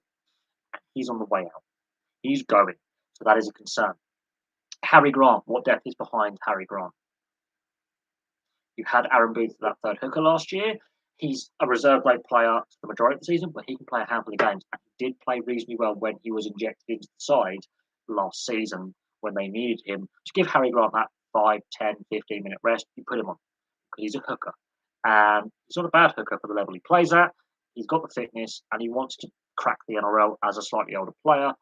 He hasn't given up on his dream to play regularly NRL. So he's still got an NRL contract. He's part of the Gold Coast Titans 30-man elite squad. There is that to bear in mind. He's good injury cover. Even if it's short term for a handful of games, he can slot in. There are concerns I have about the Storm. I will be doing a video on it. The LIV golf, the PGA, the DP, and the LIV. I mean, I've been turned off golf for a long time. The fact that all the majors, we've lost all the free-to-air coverage, is again a big turn off. I like watching golf. I've worked at a golf course. I know some golf pros who do the coaching. I've played around. I live near some golf courses. There's, I think, 3 golf courses locally to where I live. A fourth one has just got a driving range left. It's a housing estate where I used to work. So I've been around, the sport of golf for a very, very long time. I enjoy it. I find it relaxing when I'm just on the driving range, just getting some stress out and just knocking the balls down. I need to go hold my golf clubs up. Actually, my grandmother, she's still got my golf clubs, but she can sell them if she wants to privately sell. But yeah, I like playing golf. I like, just relaxing on the driving range. I'm not really a links player, to say that. My handicap's terrible. I'm a terrible player. Driving range, love it. I like going on the driving range and just having a bit of relax on the driving range. It's a good way to get the stress out and just focus on having some fun. But I will say this. Ian Poulter did not look comfortable when a journalist basically ripped him one the other week. He looked in trouble. He just could not answer. They were going, well, what's your view on the Saudi regime? But yeah, I think every time a rival league has been set up, it has failed. In every professional sport I can think of, when a rival league is set up, it fails. Look, the European Super League, it collapsed before it even started. The Super League in Australia lasted one season. It was always in the courtrooms. It actually damaged rugby league in Australia for many years afterwards financially. It led to teams going out of business or merging with other clubs, the dual venture model, which I have views on. The WHA versus the NHL.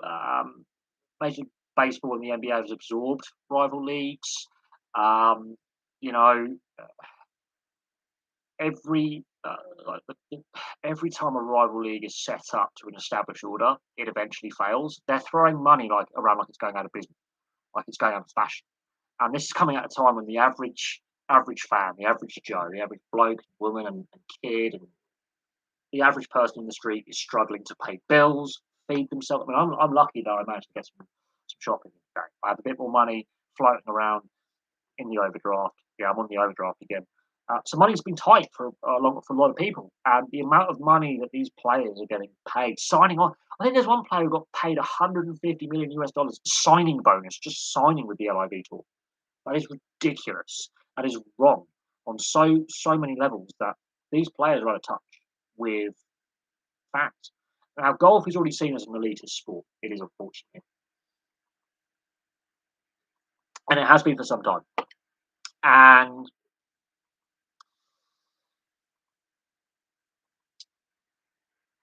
I think these players are really out of touch um, with. And Ian Poulter was always seen as one of those cult heroes within the sport. Like he always had his funky trousers and his funky outfits that were within the rules of golf, but were pushing the boundaries of what was it like some of the flash colours, and he was seen as a bit of a cult figure. But at the same time, and I've met Ian Poulter. It looks like they're just gone for pure greed. This is not about playing in a new tournament and growing the game in a new location. Because guess what? PGA and the European Tour have already been to the Arabian Peninsula. They already play games in like Dubai and Qatar and Bahrain. Again, countries with dubious human rights records when it comes to minority communities and women. And I will say that. And political dissent is not tolerated, and they still have the death penalty. So does America, so we can argue with that. But the European and PGA tours have already played events in the Arabian Peninsula, in Dubai, in Qatar, in Bahrain.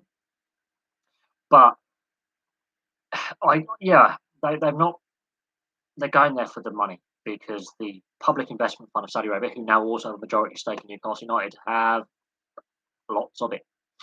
And I have a concern that the sport of golf will destroy itself over the European, the American, and the LIV tours. Basically, the European and PGA tours, the DP and PGA, are going to start obviously responding by throwing money at players and increasing prize pots for tournaments. And then you have to argue and ask the question: what happened to the TV rights? You know, the Augusta National and the Open at least used to be completely every day's play used to be on free-to-air coverage.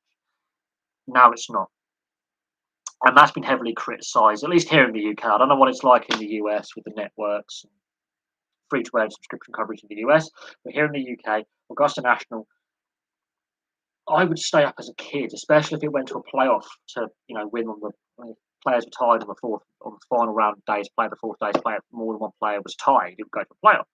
I remember watching like Nick Faldo win, Greg Norman, who set up this LIV golf, choke himself, like quite literally.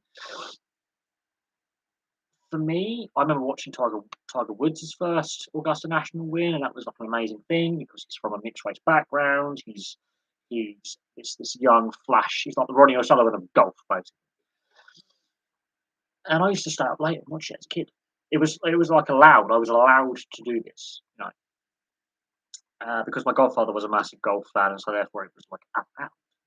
Coming over, we're watching the final days play. It's allowed. And I think golf has forgotten that a lot of working class people, lower income bracket, they're cutting them out from engaging with the sport. And then when I worked at the golf course on the driving range, we'd see mostly, white middle class kids and occasionally overseas families who are of a bit of wealth who live in the area. No working class kids, no kids from the poorer backgrounds or minority backgrounds playing, and it was seen as elitist. And I think that is another problem with some of the money that's been thrown at these players and putting it behind paywalls and arguing for TV rights. The average kid and the average family cannot afford to buy the golf clubs because they're expensive, and then get club membership to get reduced driving range or going out on the course. It's more expensive for non-members than members, but membership is actually quite expensive for a year-round membership. So it already is seen as that preserve of wealthier people. It's a sport that has this unnecessary stereotype, but keeping it behind golf is at risk of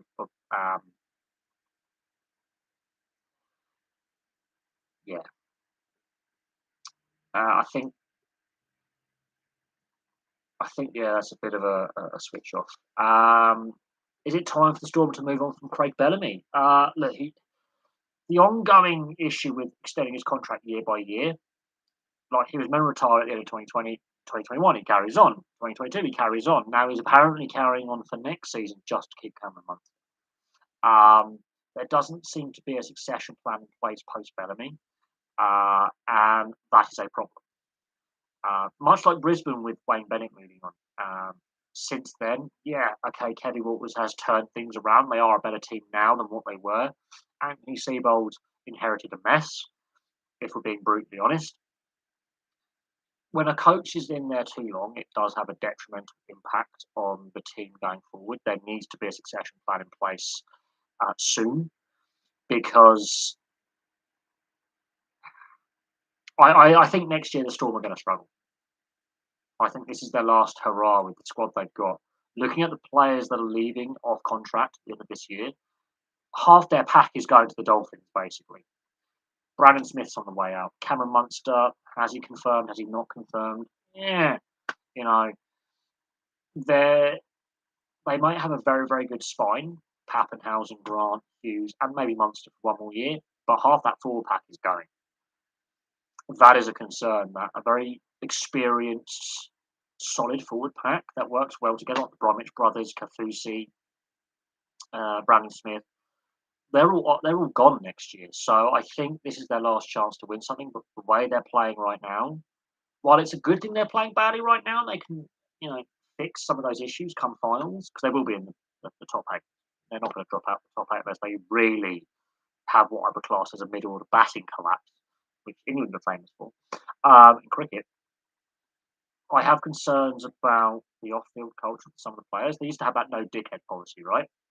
Then why are Cameron Munster and Brandon Smith been in the headlines over the last 12, 18 months with negative headlines off the field? Brandon Smith's reaction to the referee in the last game, he's going to be getting suspended, and that's where I have a concern. Harry Grant being on Origin duty, once he gets injured, who's going to be playing hooker? That's a concern. Wishart going to be the backup hooker? He's a utility. So that is a concern, and that's where losing Aaron Booth to the Gold Coast Titans while he's their third string hooker, but he's part of their system and was part of their system for a long time.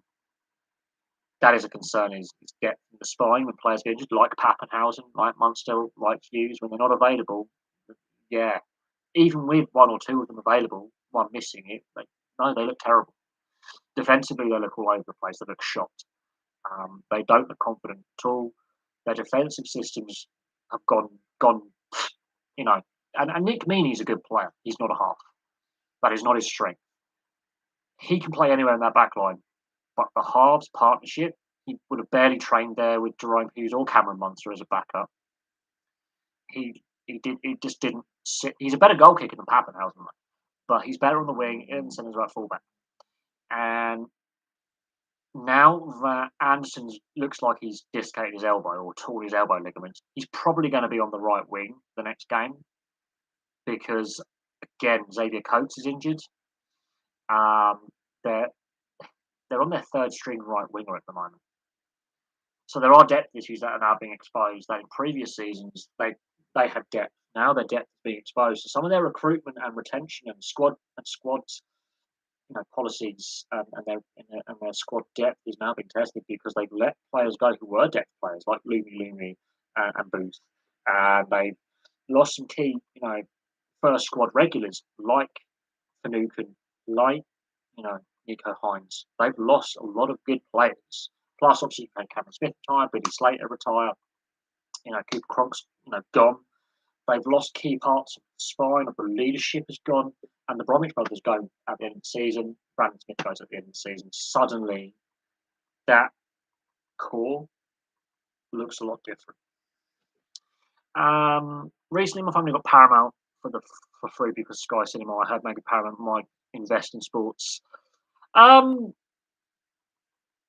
It'll be interesting, but as a non-Sky customer, I won't be able to get Paramount unless I pay for a Paramount online. I don't know if Paramount have an online version, like some of the channels do, where you can just subscribe. either for free or you pay a fee. But if Paramount owns have shares in some of the TV networks in the US, and with some big sporting events coming to the US, like the World Cup, Rugby Union World Cups in the next decade, I think they would want to invest in the sports arm before those tournaments come to the US in order to then build up their portfolio when it comes to bidding for rights for sporting rights for leagues and international competitions. And Paramount also has the film studio. Paramount has a lot of muscle when it comes to the media. Um, they are a big player in the global media market, but they're not Paramount Sports. It doesn't quite have the same ring as ESPN or Fox or CBC or NBC. They don't have that experience in sports broadcasting, so they're on the back foot in that one. But if they do decide to invest in sports, I wouldn't be surprised if they do it in the build up to the Football World Cup, the build up to the Rugby Union World Cups, in order to get that experience in sports broadcasting and build up that base of viewers to their product. So if they are going to do it, they got to do it within the next 4 years. They've definitely got to do it in time for the FIFA World Cup in 2026. So if they're going to invest, they've got to do it now. They've got to plan for that now and put in bids for sporting events now in order to be prepared for these major international tournaments that are coming to the US in the next decade. They want to get up and running, get the right commentators and broadcasters in, and pundits in, or panel experts, they like to call them in the US, in order to be prepared for the FIFA World Cup, Rugby Union World Cups. Then they are prepared to and Paramount are one of the biggest. They are a big network and a big studio. So Disney have invested in sports. Amazon have invested in sports broadcasting. Obviously, Fox. And all the major networks seem to have a sports arm. Now, whether Paramount are going to set, because I think Paramount have some shares in other sports networks, but have their own Paramount Sports goes a long way. Have I seen some of the big names like Westwood and Tiger Woods? I haven't just seen golfers. I've seen a lot of professional sports. I've met a lot of professional sports and some professional sports women as well over the years. And I'm not overawed by them. I'm not in awe of them. Like, oh my god, it's Tiger Woods or this is Johnny Wilkinson or this is Sir Clive Woodward or Gary Lineker or whoever it might. I mean, I even met Paul Gascoigne when he was drunk. So there you go, which is not hard. So I've met a lot of well-known sports personalities just in everyday life, just bumping into them in the strangest places. You've got to treat them as normal people. They don't overawe me in any way. I'm not there to get a selfie or to update my social media.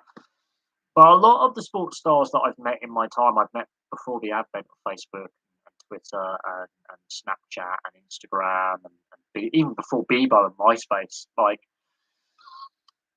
And a lot of them I've met since the rise of social media. My phone isn't out. I'm not going. Can I get a selfie? I just bump into going, "Oh, nice to meet you," whatever. And I don't even ask for an autograph. You might be in a pub, you might be in a restaurant, you might be cute.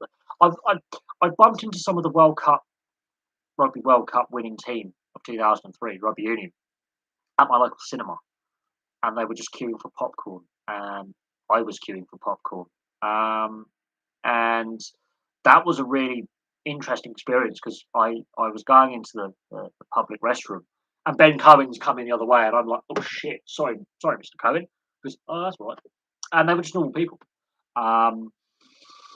Do I remember Yeah, I do remember. It's been 11 years since that stuff. 11, 12 years. I remember it. It was damaging for the sport then. It still has impacts now because we're still talking about it. And that's a problem that cricket has got to confront, is that there is the amount of where there's rumours, there's generally truth. Ever since Hansi Cronje was caught out in the late 90s, cricket cannot shed this lingering stench of corruption when it comes to spot or match fixing or bribery or dodginess behind the scenes.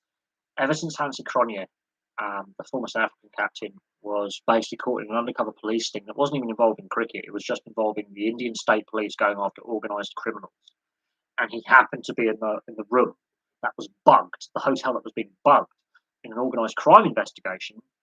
Ever since then, so for the last 24 years, cricket has been dogged by these corruption allegations, and players have been caught, like Srisant, the Indian fast bowler, done.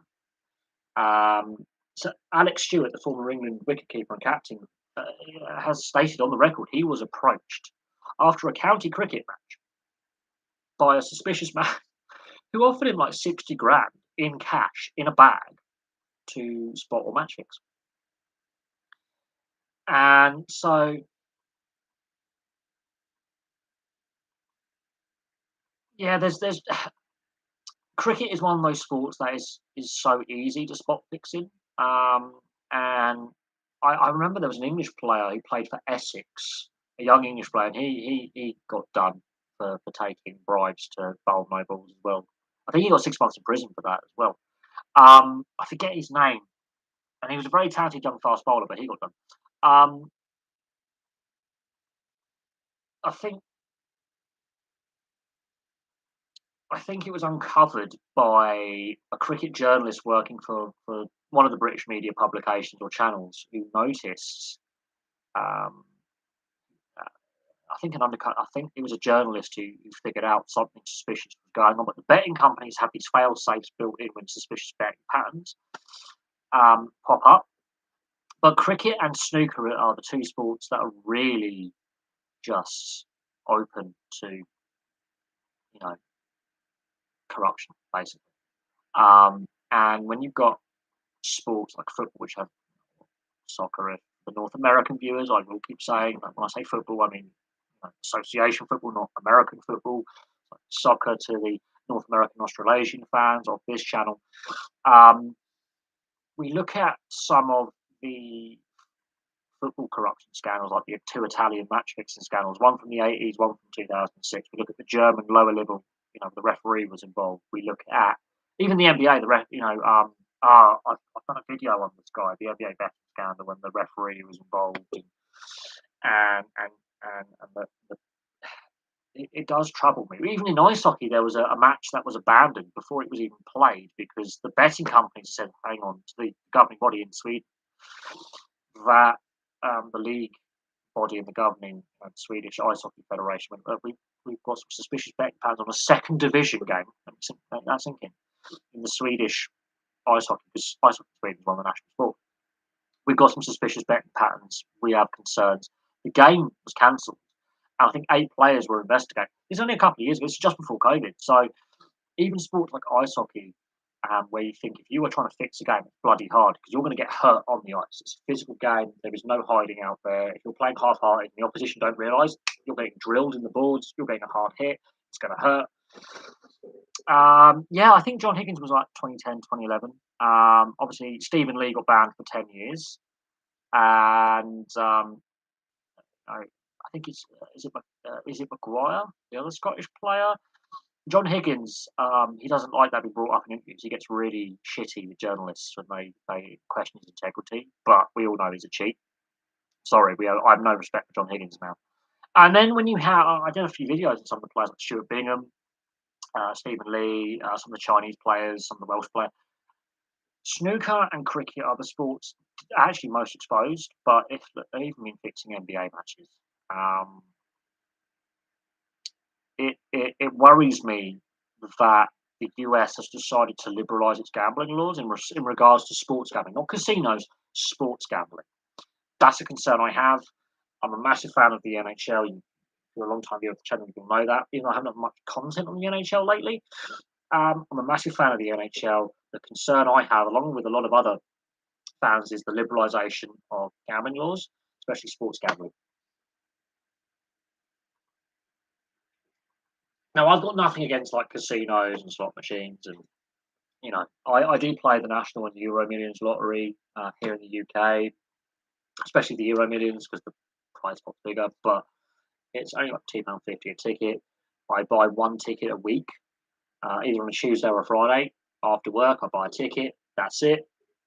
On the days the draws are on, and that's the limit of my. I don't.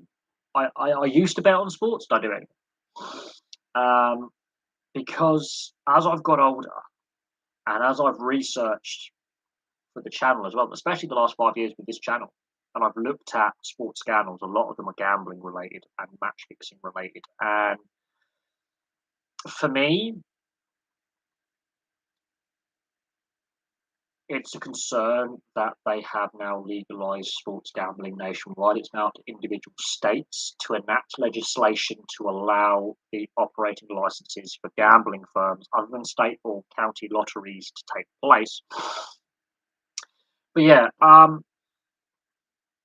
the fact, I mean, the sports that are exempt from the removal of gambling advertising are horse racing and dog racing. So horse racing will keep William Hill, Bet365, Ladbrokes, but those gambling firms will be allowed to continue to sponsor horse racing because it's without it, the horse racing as a sport would die, and the amount of jobs that would be lost would be catastrophic for the rural economy in the UK and Ireland. So, under the proposed legislation that is being put in place, they will be the only sports that will be allowed to maintain betting sponsorship.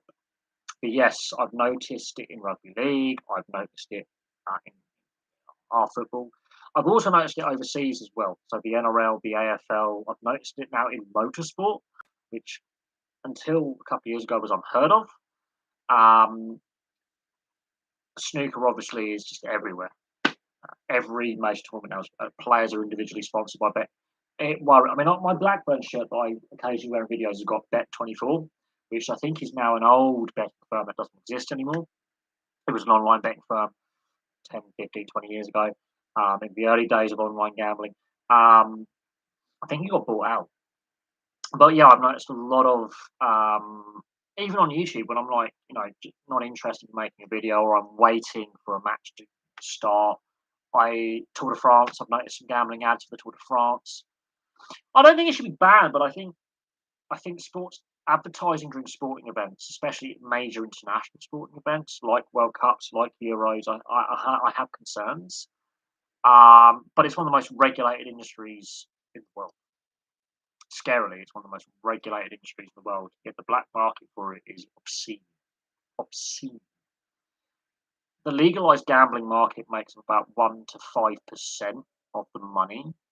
It's the unregulated gambling, especially in countries where gambling is actually illegal, where most of the money goes.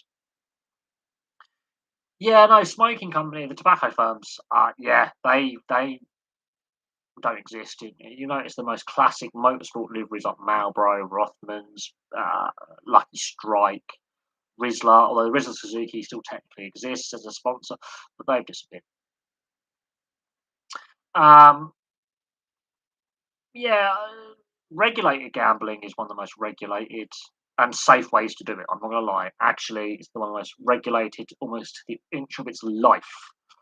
And gambling firms have been heavily fined in the past for, not protecting problem gamblers. Now there's now setting limits, so that how much you can gamble per week. So setting limits on your spending. That was a part of legislation that was brought in recently, because there's a huge proportion of people who gamble have an addiction. When I was very ill last summer, and I think some of you viewers may realise I didn't do some content for a couple of months. I was very unwell, and when I was talking to the doctors, they were like, "Do you have a gambling problem?" I said, "Well, I only do the Euro Millions once a week, and I vary the day I do it, be it Tuesday or a Friday, and sometimes I don't do it for a couple of weeks. That's the only gambling I do. Occasionally, I'll buy a scratch card." And occasionally I win on the scratch cards. So I only do that like in spits and spurts, and I have a bit of spare, like £2.50, £5 of change. But I don't do the fruit machines anymore. Partly because I've stopped drinking. I don't go to pubs, and sports clubs anymore, sports bars where there's lots of fruit machines. So I by stopping one activity, I've actually ironically stopped another activity. And my cousin had a gambling issue when he was younger as well. Before he joined the RAF, he had a major gambling problem. He would waste a whole month's salary in a day. Um, so I had to supervise him when he came to visit, and he was not allowed to go in the bookies.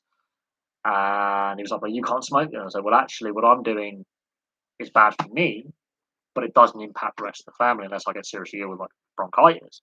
But you gambling your month's wages actually impacts your ability to get home on the train because I'm not giving you money to get home.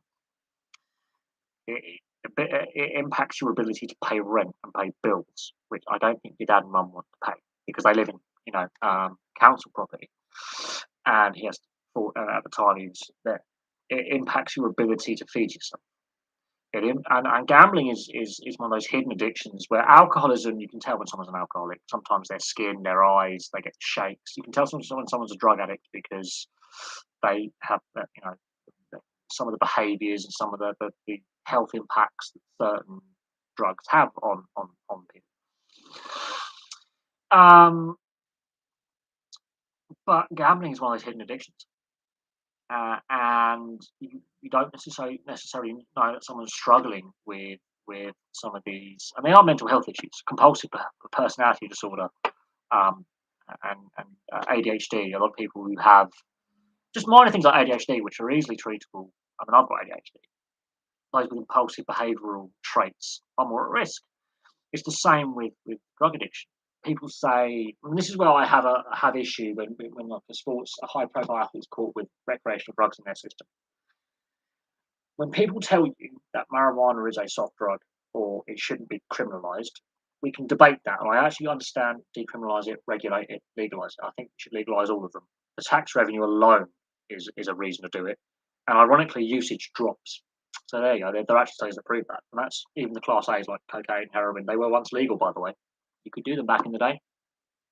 And then suddenly governments, for some reason, went, we've got to have a war on drugs. And then it actually turns out that things like the CIA, anyway. But when high-profile athletes are using banned substances that are recreational rather than performance-enhancing, like Diego Maradona and Paul Merson, and you've got as famous, Caniggia, Carlo Caniggia, who was a teammate of Maradona at the '90 World Cup and '94 World Cups. He was also a very good player in his own right. Rival in the Serie A, but actually teammate in the World Cups. When high-profile Adrian Mutu, for example, high-profile players like that are caught doing cocaine, amphetamines, that's where, as role models, they let themselves down, but also harm the image because you've got young kids who want to aspire to be. And this is where you get the Mason Greenwoods of today in the legal trouble they're in. This is where you get the Benjamin Mendy's of today in the legal trouble they're in because they're seen as they've seen these bad behaviours that have been tolerated by their clubs for so long until the players get caught, and then it's there's a lot of money thrown around on contracts to players too young. They're not well advised, and a lot of them are from poorer backgrounds. Where to see that amount of money in a week is something that might take a lifetime to earn in some communities. And unfortunately, the party drugs, they get in. Now, there was that athlete. She was an American athlete who got banned for the Olympics for smoking marijuana. And a lot of people like me who have ADHD have used marijuana as a way of feeling normal. And ironically, a lot of people with ADHD who smoke marijuana, actually the ADHD disappears in a sense, and they are better at coping with everyday tasks that if they have ADHD, they might get distracted from. But at the same time, not everyone who smokes marijuana has a positive effect on them. It leads to mental health issues, and it can trigger paranoid schizophrenia. It can trigger manic depression. It can trigger other related illnesses. It can actually increase your chances of getting chest infections. Ironically, you're more at risk of getting bronchitis and pneumonia smoking marijuana than tobacco. Let that sink in. So if you already have a lung condition like asthma or you've already suffered from bronchitis or had whooping cough, and if you then smoke marijuana, you actually weaken your lungs. It's just weird. There are some chemicals naturally occurring that actually have a detrimental impact on your lungs. And yes, I'm a smoker of tobacco, but when an athlete is doing that, you have to then raise questions about athlete welfare.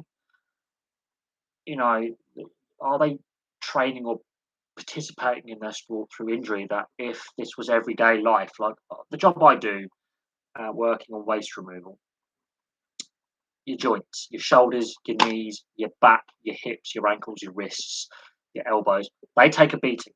So your actual body gets a beating. And yeah, at the moment, I've got a few issues with my lower back.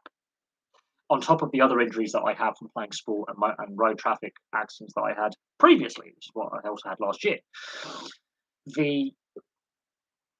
I always keep some painkillers in my bag. Just I have to. Okay, my knees playing up, my shoulders are being a bit dicky. I'll pop a couple of painkillers. I can get through my shit. Ironically, I actually require a shoulder reconstruction and 2 knee operations. I'm 32 and a half, but I require some reconstructive surgery. Yeah, I am delaying doing that because the amount of time I would have to be off work and the fact statutory sick plus some because of my length of time of service, so the length of service contract, you get your statutory sick bumped up. Can't afford to pay the bills in this place because I'm in private rent. That is a concern. So while in the UK and across most of Europe, you get that sick leave, you get that that long-term sickness protection. It's not actually as much money as you think. The US, phew, take more than a handful of days off sick, you've had it. Now, some athletes go through the pain barrier. We've seen it with professional athletes who like play on through injuries. That if that was an everyday worker, they're on sick leave, no question. Um, um, so there is that as well. So that's linking into chronic smoke or chronic alcoholic. Chronic alcoholic is probably going to die earlier.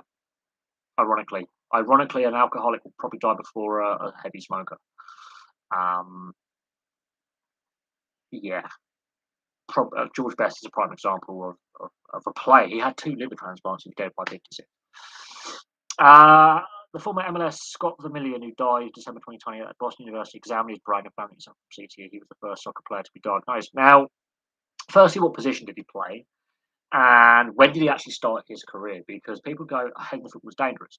If you have a bad technique, yes. If you have a good technique, ironically, the balls are weigh a lot less now. Um, the design has been revolutionised.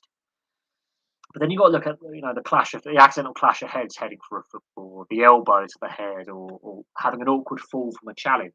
Ironically, they're the ones that you're not prepared for. If you're preparing and you're bracing yourself, or you're prepared to head the football, prepared your body. It's when you have those unintended, unprepared whiplash injuries from a collision or a fall that the worst injuries. What you would think, oh, she's just fallen up. Oh no, he's done an elbow. However, that doesn't mean he hasn't also had other. Okay, so he only played for 3 years, so that's interesting. That he was only a professional for 3 years, and that his career was very very short. That is an interesting one.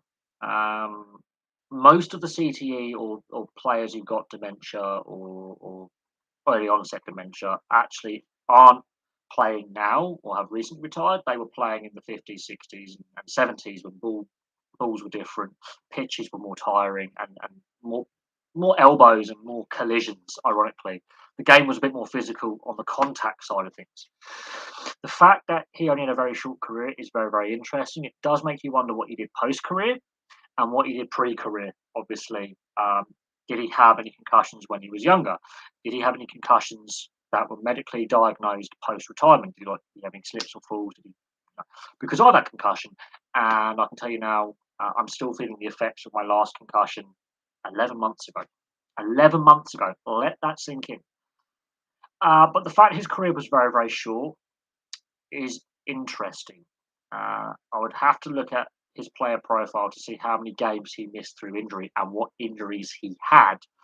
And also, then you have to look at post-play injuries as well. So, therefore, if they are doing this study, they need to look at his full medical record. How many times did he go into the emergency room after, let's say, a car accident or a fall at home, an injury in the workplace? And then you can build up, okay, how much of this is attributable to professional sport and how much of this is attributable to other work or residential based injuries? Because my motorcycle accidents were on the road.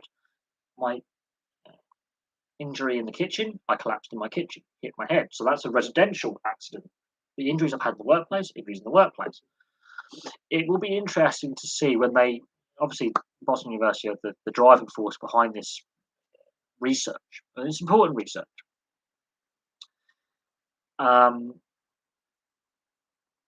However, I will say this: how many times was there a collision between? Because I saw a collision in the Dutch game against Sweden in the first half. Now, I obviously fell asleep watching the game because I was exhausted, so I didn't do a match review. But in the first half, there was a collision with two defenders and the goalkeeper. The goalkeeper had a shoulder injury eventually, but not a single player was checked for concussion, even though the two defenders were on the ground for a long period, including one of them was a lengthy spell on the ground. How many times did he get an elbow in the back of the head or a collision of heads with an opposition player, both trying to go for the ball, both competing? How many times did that happen without the ball being headed? That is something that I would like. You'd have to watch all the footage and how many times was he allowed to play on with a head injury? Because we know contact's going to happen. We cannot get concussion out of contact sport. It's going to happen. It's how you look after the player post concussion or when they have to go for a head injury assessment. In my personal view, if a player has to go for an HIA, they should be out of the game. Doesn't matter if they pass it or fail it. For my opinion and for mine, it's an Australian term, I know what I'm saying that. But in my opinion, if a player has been sent for a head injury assessment, ice hockey, rugby union, rugby league, football, if they've been taken off because of a concussion substitution, whether they pass or fail that HIA, and I will stress this, they should not return to play regardless if they've been deemed fit to continue because they've had to have that assessment. Then, if they have been deemed to have failed or have failed in the post-match protocols as well, they should not play for a minimum of at least 6 weeks because it's the first 6 to 8 weeks that post-concussion syndrome is most noticeable. Okay, most noticeable. Now, a friend of mine had an accident with me, a road traffic collision is the term now, not accident, because that proves that no one's at fault and it's an act of God, which is not true. Now, we're both on our motorcycles, and what happened was I was on site coming to a junction, so my bike is now, I've stopped mid-maneuver and I'm at an angle. He had a mechanical on his bike, which meant he couldn't stop properly, and he hits me. Now, his head hit my good shoulder, which is a good thing. If he hit my bad shoulder, I'm in serious trouble. Had I been straight on, he's broke my back. I'm paralysed at minimum. Thankfully, it was a glancing blow for my part. On his part, however, he was actually badly hurt. Now, what happened, I will say this, was 6 hours after the accident. He's gone home, I've gone home. It turns out he had actually broken his kneecap and broken his hand and fractured his foot, as well as concussed himself. He rode home. I should not let him ride home. However, when he phoned me up, said, "Look, come fix the bikes. We'll have a bite to eat. We'll work out how to, repair things and get things repaired, and then you can claim on my insurance and all that, and my insurance will cover your repairs." I was like, okay. I went round his house a few hours later. I had dinner with him. We started doing the repairs on his bike and mine. I salvaged as many of the parts as possible from the fairings, put them in the rucksack, put it in my luggage compartment, took them home. His first signs of concussion was 6 hours after the incident. He collapsed. We rushed him to hospital. Turned out he had a bleed in the brain. It took 6 hours. He would have passed the head injury assessment on the field, I think, had he been a professional sportsman. 6 hours later, he's in hospital with a bleed on the brain. Now, that's where I think if a player passes the HIA, that doesn't mean he's not got a head injury. And then it's rushing players back from concussion. I've seen it in the NRL where they don't pass protocols for the first week, they're back 2 weeks later. And the Shontaine Happy one, yes, I do remember that. He was out. He retired. Pat Lambie was never the same player after his second concussion. His first one, okay, one concussion, never the same. They have an HIA protocol. They're different, but they have an HIA protocol. I think I think if a player has passed the protocol, he still needs to be observed because I had it in my friend's case. 6 hours later, we're rushing him to hospital in the back of the car. Fuck the ambulance. We're going in the car. He had a bleed on the brain and a fractured skull. Now, if that was on the field of play, he's passed. He's passed the concussion protocols. And I would have said that because he remembered what day it was, what time of day it was. But 6 hours later, he was confused. He was wobbly. He was throwing up. He collapsed in my arms. I screamed to his aunt and his granddad. We're taking him, or his aunt. We phoned his granddad. We bundle him in the back of the car. Take him to hospital. Shit. There was a 4 hour waiting time. Now, they found out that the bleed and the bruising in the brain was not as bad as feared. However, he did have a brain bleed and he had a fracture, a very small fracture. Nothing they could do apart from put some padding on him. Yeah, he had to wear a special hat for a few days. I'm not joking, he had to wear a scrum hat. And he was told bed rest and avoid strenuous activity. The fact he'd also broken his knee and broken his hand and fractured his ankle meant he was basically stuck at home for 6 weeks, which was a good thing. However, had that been a sporting injury, he would have been assessed and passed fit because I asked him all the silly questions like, what day is it? What time of day is it? Where do you live? What's your nan's name? What's your aunt's name? What's your name? What's your surname? What's your date of birth? The basic questions. And I said, what's the last letter of the alphabet? What's the 10th letter of the alphabet? That kind of thing. I basically did the basic shit. This is the questions you need to ask. If they fail on some of these basic questions like your name, how do you spell your name? You're in trouble. He passed them. I did a proper triage at the side of the road. Gave him basic first aid. Phoned a mate who's a registered first aider with the St John's ambulance. A few mates come down. We do all the first aid. We do the basic repairs to the bike so we can get home. Basically, I did what I thought was right at the time, which was now ambulance is coming. He was knocked cold. Even to this day, he doesn't remember the accident. I have to fill in what happened. There is still a 5 minute period he does not remember. Let that sink in.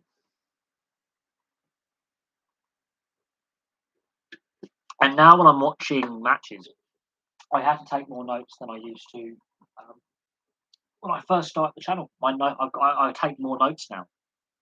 I put more timestamps. I I changed the way when I'm doing a match review, I review it. I used to write things on the notepad than the whiteboard. I don't do that. I just do the notebook, keep it in front of me because I have some memory issues. I've noticed that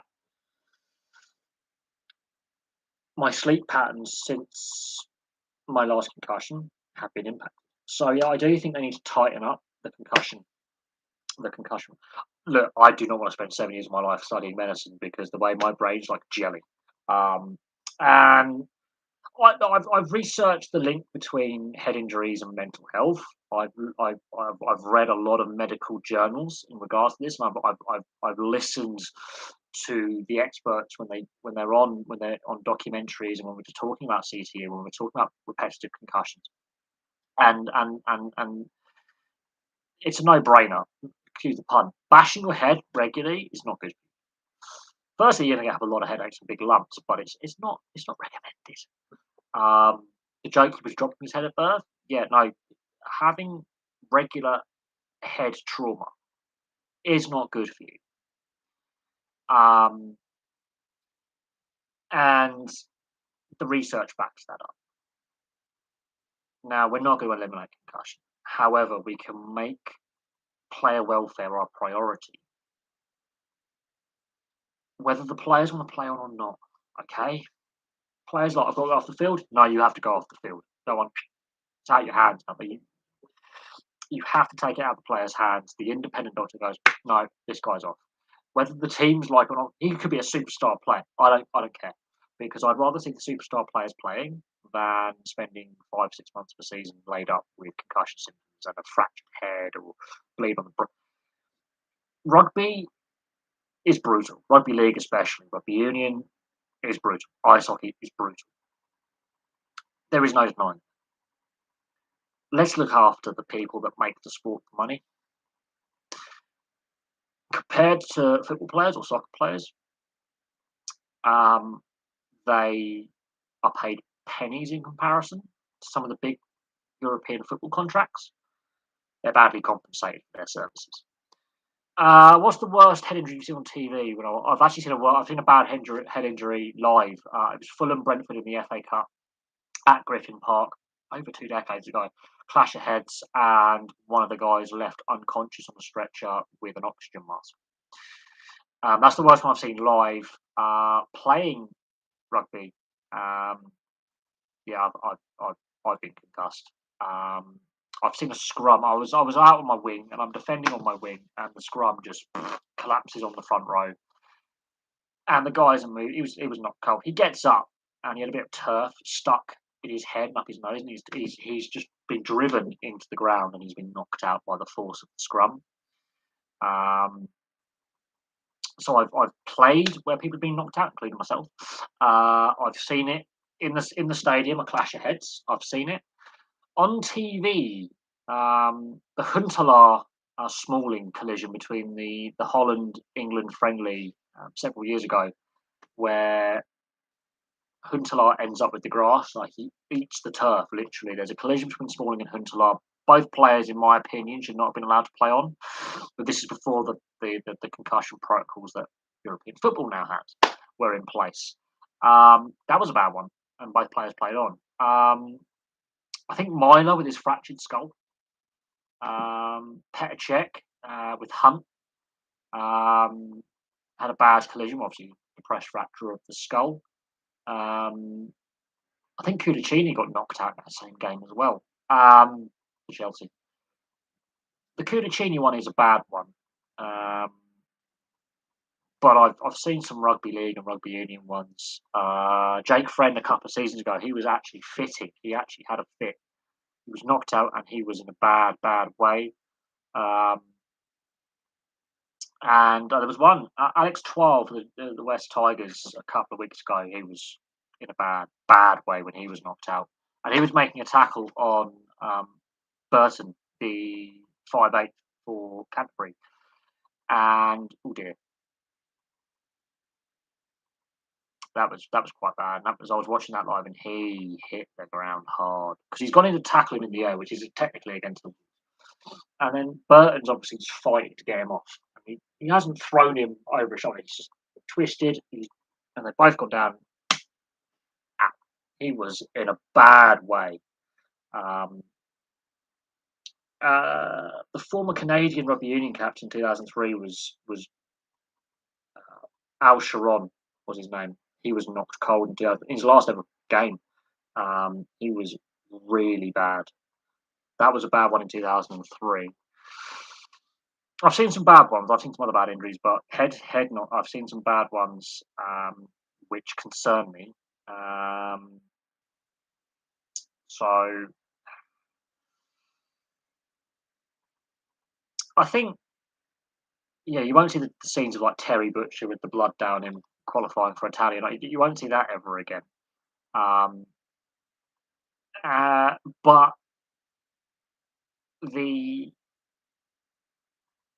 I think association football is the best one. Soccer, football, European football is lagging behind some of the other sports when it comes to looking after. I think ice hockey, ironically, looks after concussed players the best when it's time when they say upper body injury. It means concussion. Some players have had lengthy spells, just sat out. I think the Derek Boogaard, Rick Ripon deaths really woke the NHL up in the last decade. And Sidney Crosby, one of the superstar players, has basically missed a whole season with concussion. Really woke the NHL up. That that was a problem. Other players have commented concussions, retired early. I think they do things a lot better. I think rugby league and rugby union are pretty good when it comes to concussion protocols as well. I think football is lagging behind. I really do.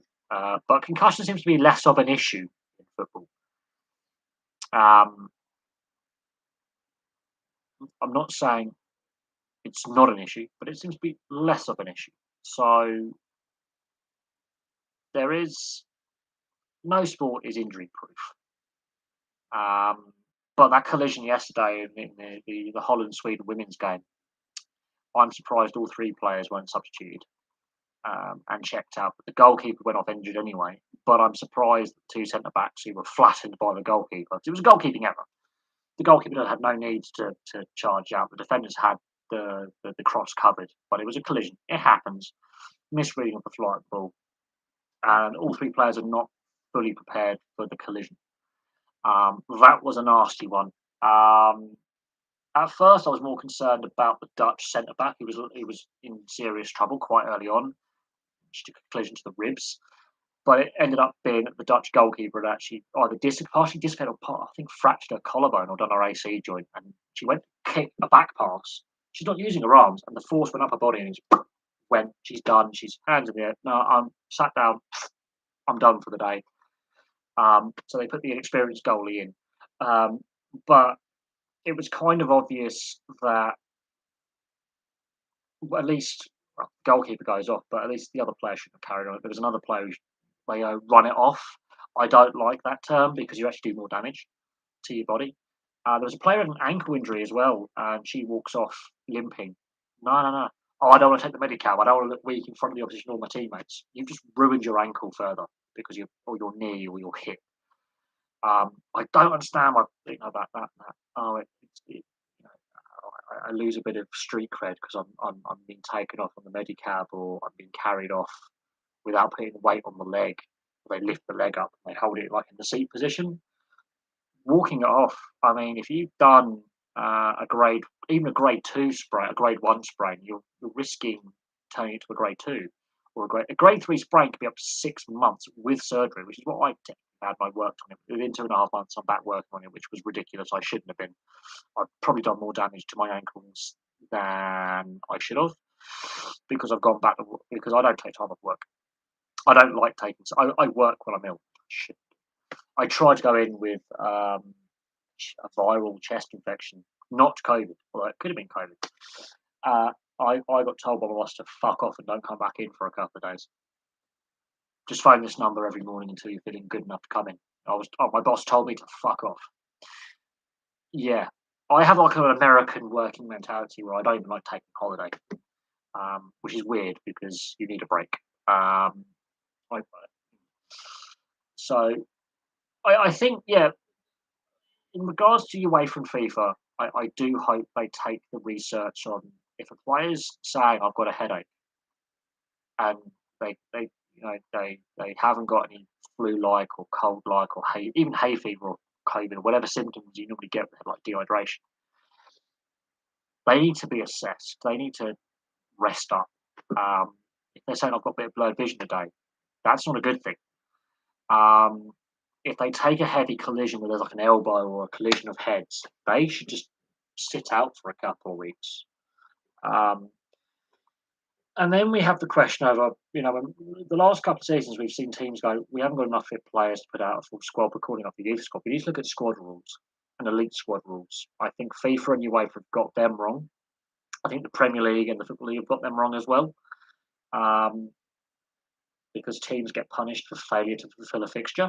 They get points deductions, they get fines, but player welfare should come before anything else. And if key players are injured all the time, that actually damages the competition because you're not seeing the best players playing, which is what you want. So there needs to be player welfare actually benefits the sport because it means your better players don't necessarily run themselves into the ground or retire early. It's not just concussions, it's all injuries. Because I remember when John Terry and even Vincent Kompany both played an entire season each with a broken foot. John Terry for Chelsea, Vincent Kompany for Man City. In trophy winning years, I will mention this as well. In trophy winning years, John Terry, I think, played more than one season with broken bones in his foot. Vincent Kompany played. I think it was either the 2011 or 2012 season. I think they either won the league or the FA. I think it was the FA Cup winning season. He played an entire season with a broken foot. Mario Lemieux is the prime example of an NHL player who basically needed back surgery. He couldn't even bend down to tie up his skates, lace his skates for his team. He had to stand on the intercontinental flights. When they took the train, on intercity train, he had to stand. It was ridiculous. Some players like Peter Forsberg ruptured his spleen and played on with a ruptured spleen until they were told, like, you got to die. We need to, and that's why he missed so much time. Yeah, I think he was in the 2001 season when they were in the Stanley Cup. He missed that season because in the previous season he ruptured his spleen in the playoffs. He tried to play on for a couple of. He was complaining, "I've got pain in my abdomen," and then one day he was really ill, and they took him to hospital. "You've got a ruptured spleen, mate. You're gonna die." Um, yeah, I think when players, it's not just concussion. I've argued this. It's not just concussion. It's all the other injuries as well. Players need ample recovery time. If seriously, if I could go on the private healthcare that way, I think I can with my mum's healthcare plan through her work because her company is a multinational that she works. And if I had my own health cover, I wouldn't have to worry so much about sick leave. But I qualify now for statutory plus a little extra because of length of service. It goes up the longer you have length of service. You get that sick leave plus extra. Statutory sick pay in the UK is really crap. It really is. I've been paying into the system since I was 17 years old, paying tax through national insurance.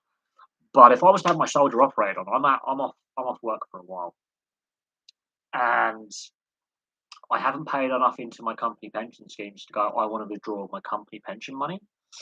I would have to rely on the statutory sick unless I could prove my injury was done because of the workplace and a work-related injury that wasn't avoidable because of the work I'm doing.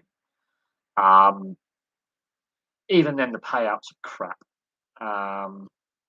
So workers' comp, while we have it, I think it's my biceps. You can tell I'm right-handed over left-handed. You can tell I'm a righty, but I've had so many issues with this shoulder. Sometimes I can't even use this arm. But no, I think it's all injuries. It's not just concussion. I think it's all the injuries, both internal, muscular, joint. Like the fact that Jack Wilshere has retired at the age of 30, for me, I'm a bit stunned by that. But his career never really got going because he was injured constantly. He was never fully fit. There were question marks over his attitude towards training, his party style, party lifestyle. I fear that Jack Grealish could end up the next Jack Wilshere, could end up the next Paul Gascoigne, could end up the next Maradona just without the success.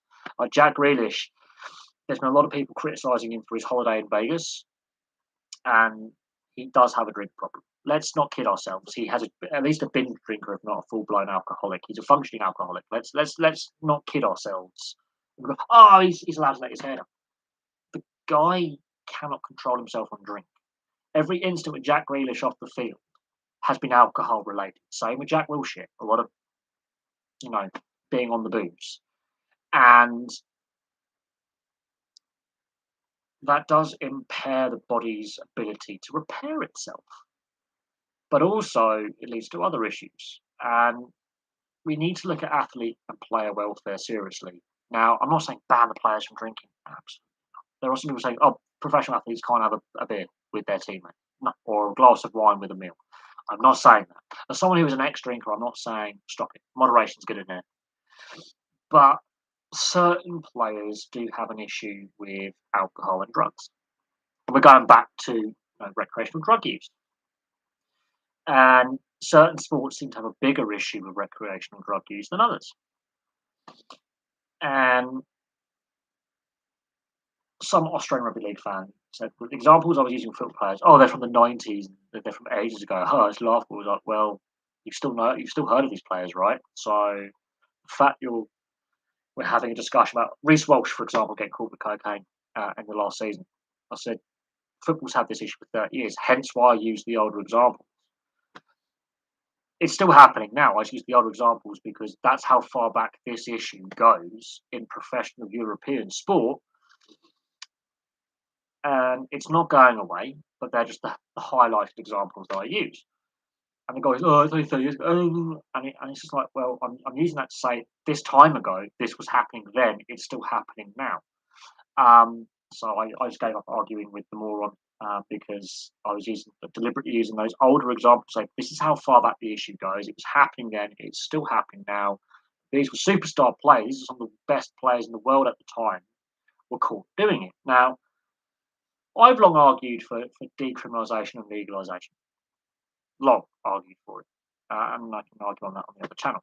And the political party that I follow is also in favour of decriminalisation and legalisation of recreationals. That's the Liberal Democrats here in the UK.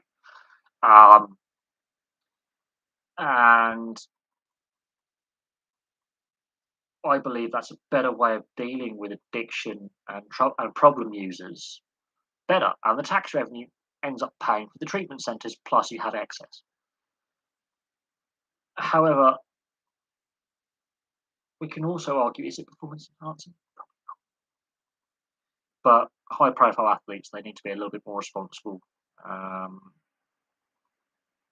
It is what it is. And until we have a more in-depth discussion, just player welfare is generally, it's not just concussion, it's a whole range of issues from drug addiction, alcoholism, gambling problems, recovery from injury, support when a player moves away, especially a young player moving away from his family and his friends, to a new club, losing that connection with family and friends, which can generally be a grounding influence.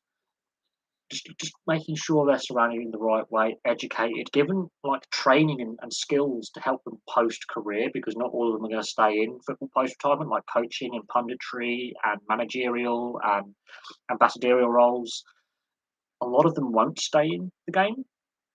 Some of them won't make it to the professional senior ranks from academies and will go into the non-league as part-time players with a job. Like Jamie Vardy used to work in, I think it was a scaffolder at one point. Uh, Ricky Lambert was working in a beetroot canning factory. Grant Holt did his rounds around the non-league and I think was a plumber. Stuart Pearce is qualified as a plumber, the former England international. So you have to bear that in mind, is that they need to give, when the young players are in the academy, education. And some like Graham Masso's got a university degree and now is a TV presenter. He's a political analyst as well as a sports analyst. So Graham Masso is a perfect example of a player deciding to go to university, deciding to get that tertiary education as a backup should things not work out as a professional football player. He was mocked for that at the time. He got loads of slurs on and off the field from other players and fans calling him gay because he was educated. Turns out he's got one of the most lovable family lives. He's very well educated. He's very well spoken. He knows his stuff. He's not a stupid man. But he was mocked by his colleagues. His own teammates shunned him at times because he was seen as aloof, not down with the lads. He would go to art galleries rather than go to the pub. And that's not a bad thing because he made sure he had that education and that, university degree. So if things went wrong, he could slot into another form of industry, another life. That should be praised rather than criticised. There should be more Graham Lassos than Mason Greenwoods. I think we should encourage, when players are younger, to continue training and education in non-sporting fields to, improve their prospects per play. I knew Jamie Vardy also was a scaffolder as well, and he did do some factory work. Ricky Lambert, did it as well. Grant Holt did it. Ian Wright was a famous non-league player who turned professional quite late. So yeah, I think we should be praising the fact that this is why I think Jamie Vardy and Ricky Lambert and Grant Holt was. I love Grant Holt. Grant Holt was a brilliant Cumbrian from Cumbria. Love Grant Holt.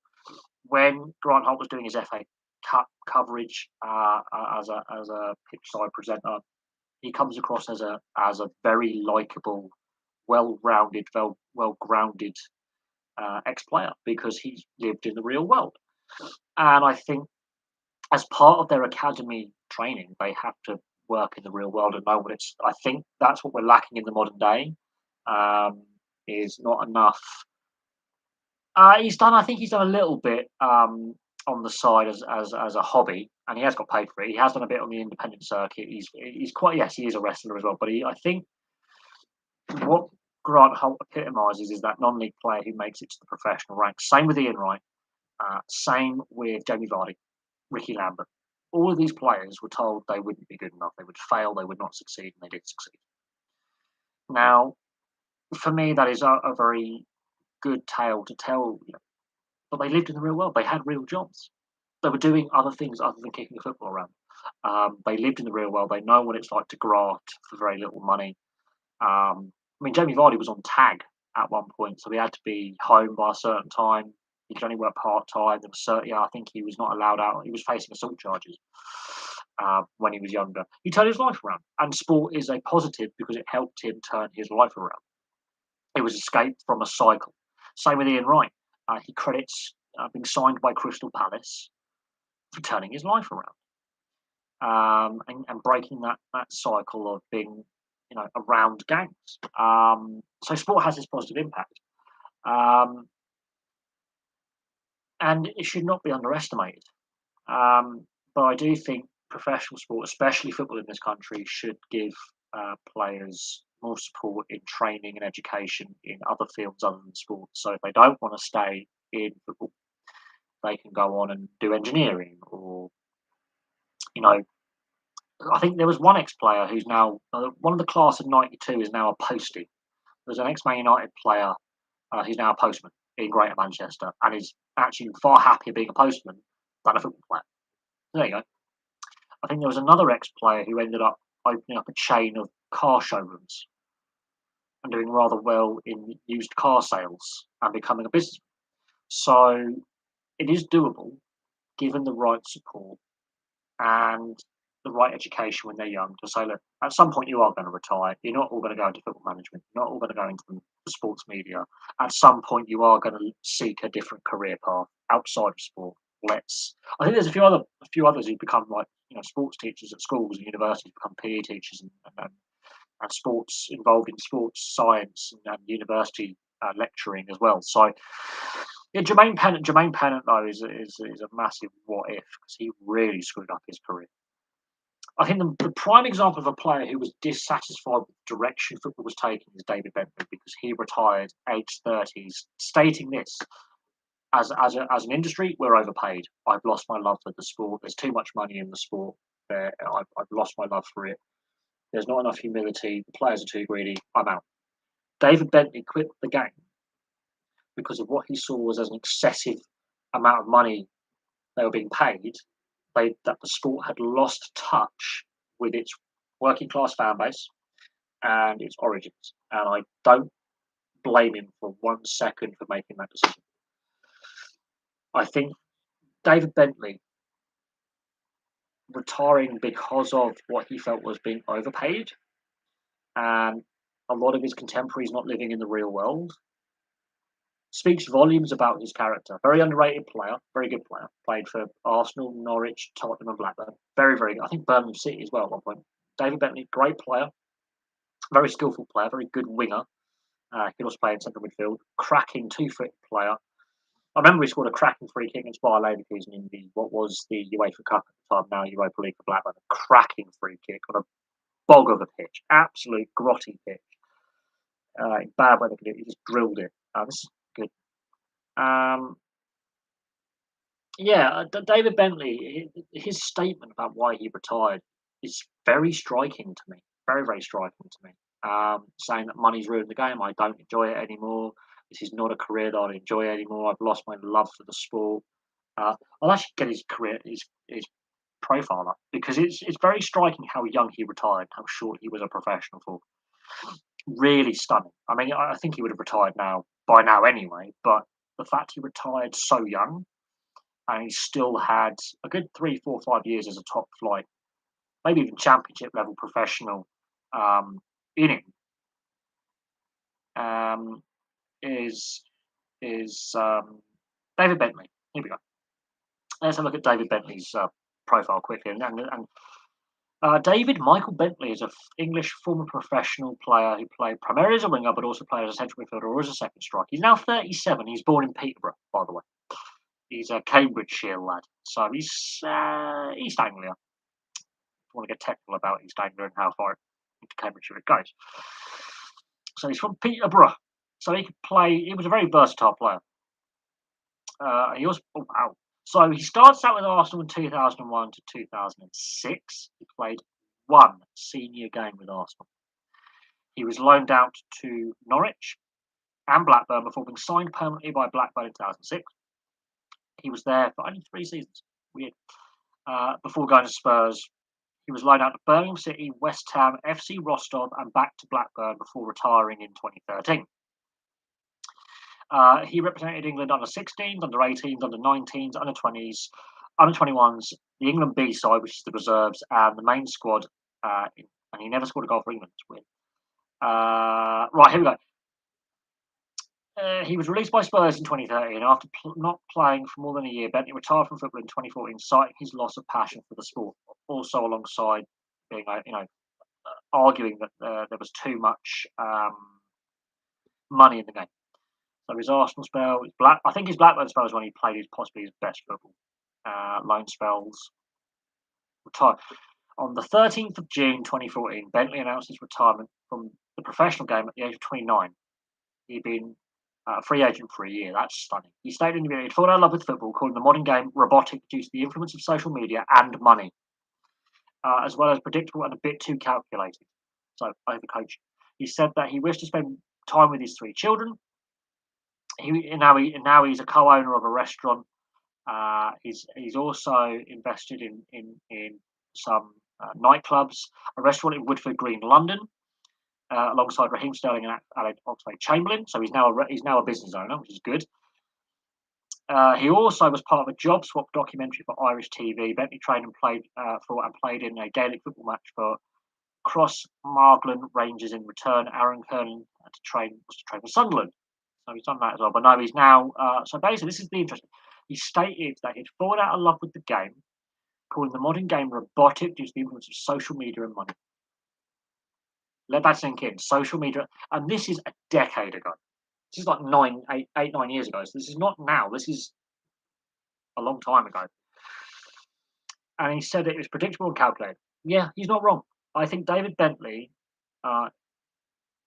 is brutally honest, but he retired before he was 30, and he basically said the game, the social media side of it, Paul Pogba, and the amount of money has ruined it. It's made it unenjoyable. He had no passion for it, so he decides to be a co-owner of 2 restaurants and a couple of sports bars. So he's a business owner. So he's gone into a different avenue. He's had no involvement in punditry. He's had no involvement as a commentator or as a coach. He's walked away from the sport because of what he says, the modern game being robotic, predictable, too calculated, and the negative influence of social media and money upon the sport that he was addicted to. His job. He said the social media's ruined it, the money's ruined it. And fair play to him. Fair play to him. I have no issue with a player like David Bentley or any player saying, you know what, I have no love for this sport anymore. The social media's destroyed it. The money's destroyed it. It's poisoning the sport. It's killed off my interest. I have no enjoyment. I'm moving on. It's a shame that both England and the English game, because he obviously played at FC Rostov in Russia. So he's also played overseas in the Russian league. So he's had a bit of experience. I have no problem with a player like David Bentley or just a player in general stating those things, because I think the social media side has been more of a negative than a positive. The first year or so that Twitter was around and Facebook, first few years are a good thing. I think that's a connection with fan base. As time has gone on, it's become a real negative for a variety of reasons that we have discussed before. The online hate that Harry Maguire had and the death threats that Harry Maguire had that led to his house being evacuated and searched for explosive devices last season sums up how toxic social media and professional sport can be. But the amount of money, like look at Paul Pogba. He's now taking a pay cut to go back to Juventus because they're the only side that would have him. Let that sink in. Look at the amount of money Mbappe is being paid per week, which is sickening. We're honest. Look at the transfer of Neymar. How much money? You know, the fact that Barcelona are 1.3 billion in debt and they can't afford to pay the backdated wages of players, and players like, you owe me money on this contract, I will take you to court if you don't pay. If Barcelona was not owned by their fans and it wasn't, it was a private ownership, they're in administration, they're in liquidation, they're done. The fact that UEFA and the league will not allow Barcelona or Real Madrid to go bust tells you the amount of undue influence those clubs have within the sport of a negative nature. But yeah, David Bentley is completely right. Where there is too much money in the sport, it's not evenly distributed. Players are overpaid, and I think I've got to do a video on Jimmy Hill, the former Coventry City manager and former Match of the Day pundit, who passed away several years ago now, and his role within the PFA and the removal of the upper wage cap on players in the 60s. It had many unintended consequences 30 years later in the 90s, which has now caused the problems that we have today 20 years later. So 50 odd years ago, 56 years ago, Jimmy Hill was one of the driving forces by removing the upper wage cap.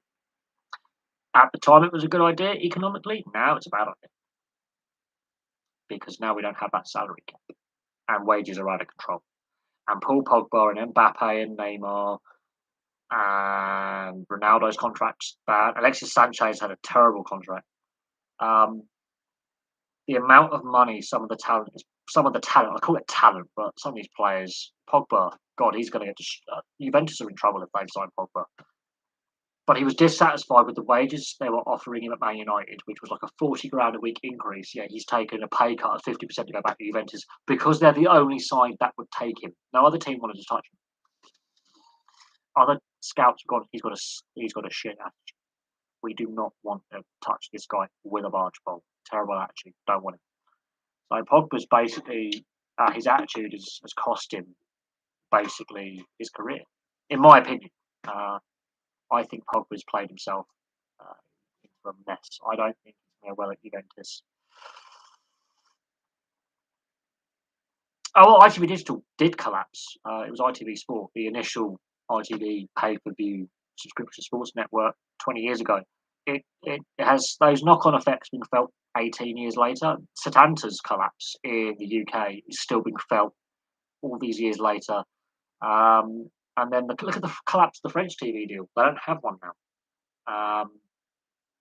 It's being felt now. But yeah, the wages are out of control. The Football League in general, I think, has done a very poor job. The reason why the Premier League exists is there was a breakdown in communication and trust over a whole variety of issues just over 30 years ago, which led to the Premier League breaking away from football.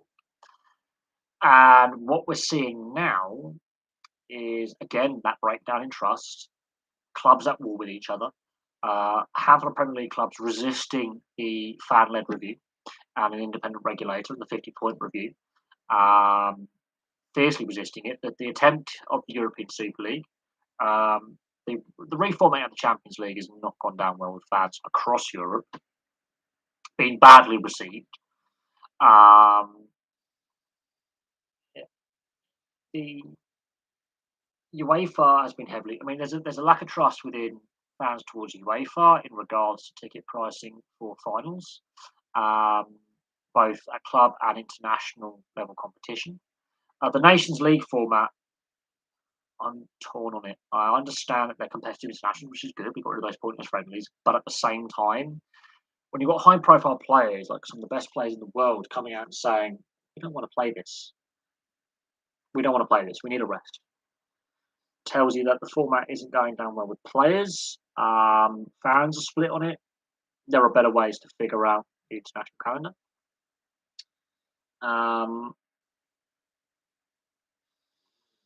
The awarding of the Qatar World Cup has just gone down so badly in Europe. So badly in Europe. Your main fan base, the fan base that you want to get as many people buying and watching the product as possible, which the US is obsessed by. The US is obsessed by European club. I don't know about the French. Canal Plus has 2 games. Amazon has 7 or 8 games. In total, it's like 10 games a season. Just 10 a season of the French domestic league. That's not including the Champions League. The domestic league has 10 games per season, Shane. I don't know.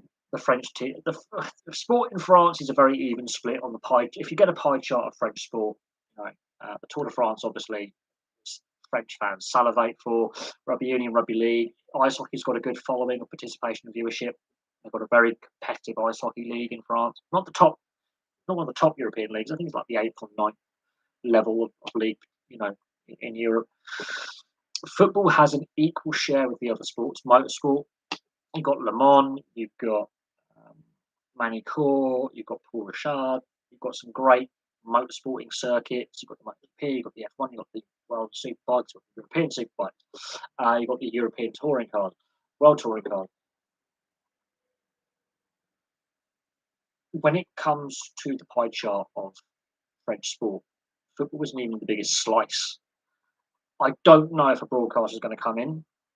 There are laws actually in France that prohibit too much Americanization. So Amazon will be given a very small stake in the pie eventually. I don't know if a broadcaster is going to come along and save the situation. Well, French football's in a mess. French sport's in a mess. Maybe Eurosport comes along, or Canal Plus ups their offer to take a few more games, but there is no TV deal. It doesn't exist. But PSG winning all the time makes it an unsellable product. The fact that Lille unseated them and Monaco are giving it a go and unseated them. I think Montpellier were another side that since PSG have had all the money, who've stopped them winning everything. But the French league system is not competitive enough. At the moment, it is so competitive. At the moment, it's not. And the other club owners in the top two divisions are going, yeah, we can't financially compete with these guys. These guys just don't. Financial fair play, what's that? What's that? And there's now rumours that Neymar will possibly be leaving, and he's been linked with some Premier League clubs. Messi, will he actually retire at PSG? Will another club sign him up? Mbappe's wages are ridiculous and almost insulting, if we're being frankly honest. Virtually insulting to so many people. Fans have a disconnect. PSG is one of the most popular club in France for fan base. And they are the joint record alongside St Etienne for league titles, 1 at 10. St Etienne are the joint most successful side in French football for league titles and domestic trophies. The fact that they've now been relegated from top flight and Auxerre are in the fans and take to kind. French football has got problems, a lot of problems. But the French FA, was a Fédération Football Française, the FFF, the Triple F don't want to let me know. Canal Plus, yeah, the MotoGP is good, but they don't want to bid for the French football rights. No one wants to watch it. It's not the most The Portuguese league has got a better TV deal. The Dutch league has got a better TV deal than the French. The Swiss league has a better TV deal. The French TV deal is shocking. It was shocking before the collapse, before COVID. The fact that no one wants to touch it now tells you all you need to know about the issues that the French league cannot sell the TV rights. They cannot find a bidder.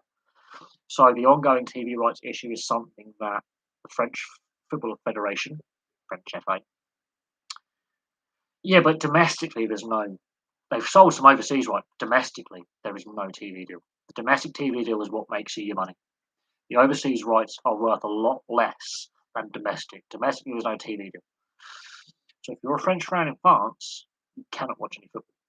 You would have to basically get a pirate signal or go to a bar in Germany or a bar in Holland, or you just have to go across the border and then you can suddenly watch French football. They have an overseas TV deal.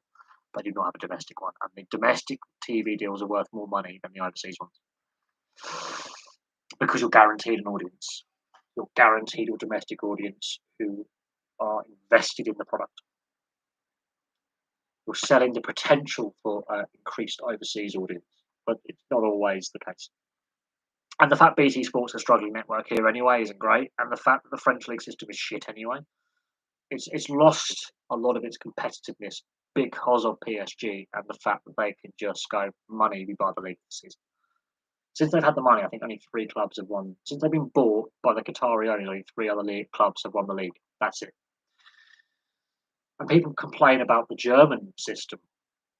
At least the German DFB Pokal has been won, or whatever it is. The German Cup has been won by a multitude of clubs other than Bayern, and German clubs have won other silverware in Europe other than Bayern. So people complain, "Oh, Bayern are doing." Yeah, but they're not winning all the domestic trophies, and they're not winning all the European trophies. I mean, Eintracht Frankfurt have proven that. I think there was an all-German final in the Europa League one season. So Bayern Munich have not been as dominant as people realise. Just the Bundesliga.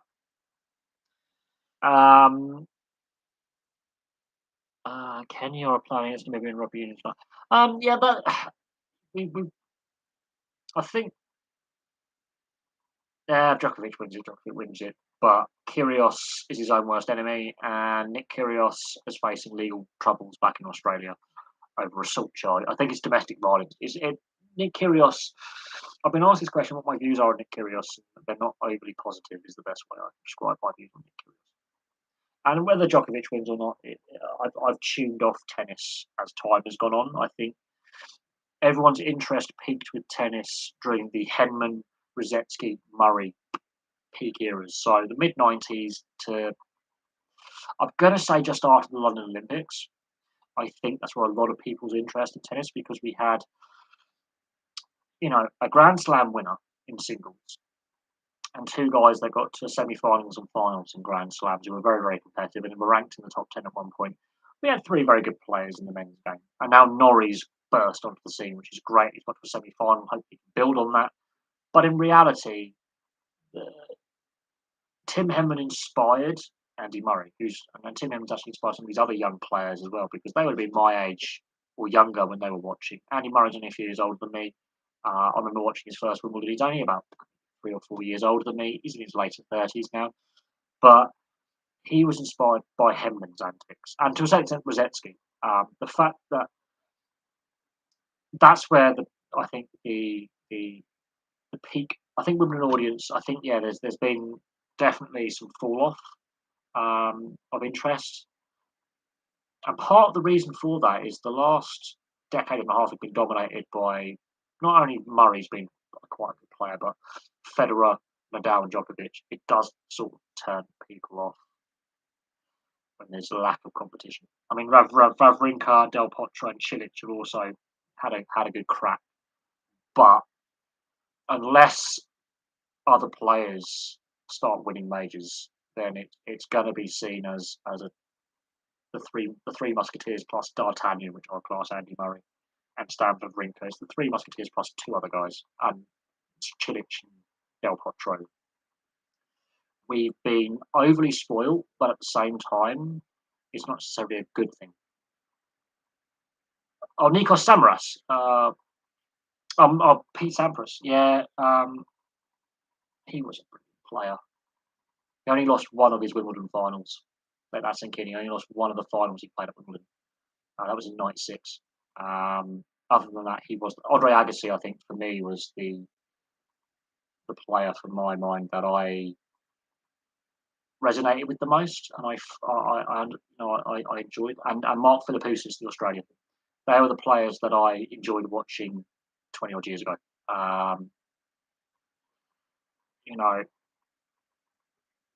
Hewitt is another one. I like some of the Australian players that have come through their system. Pat Cash. My mum was a big fan of Pat Cash. But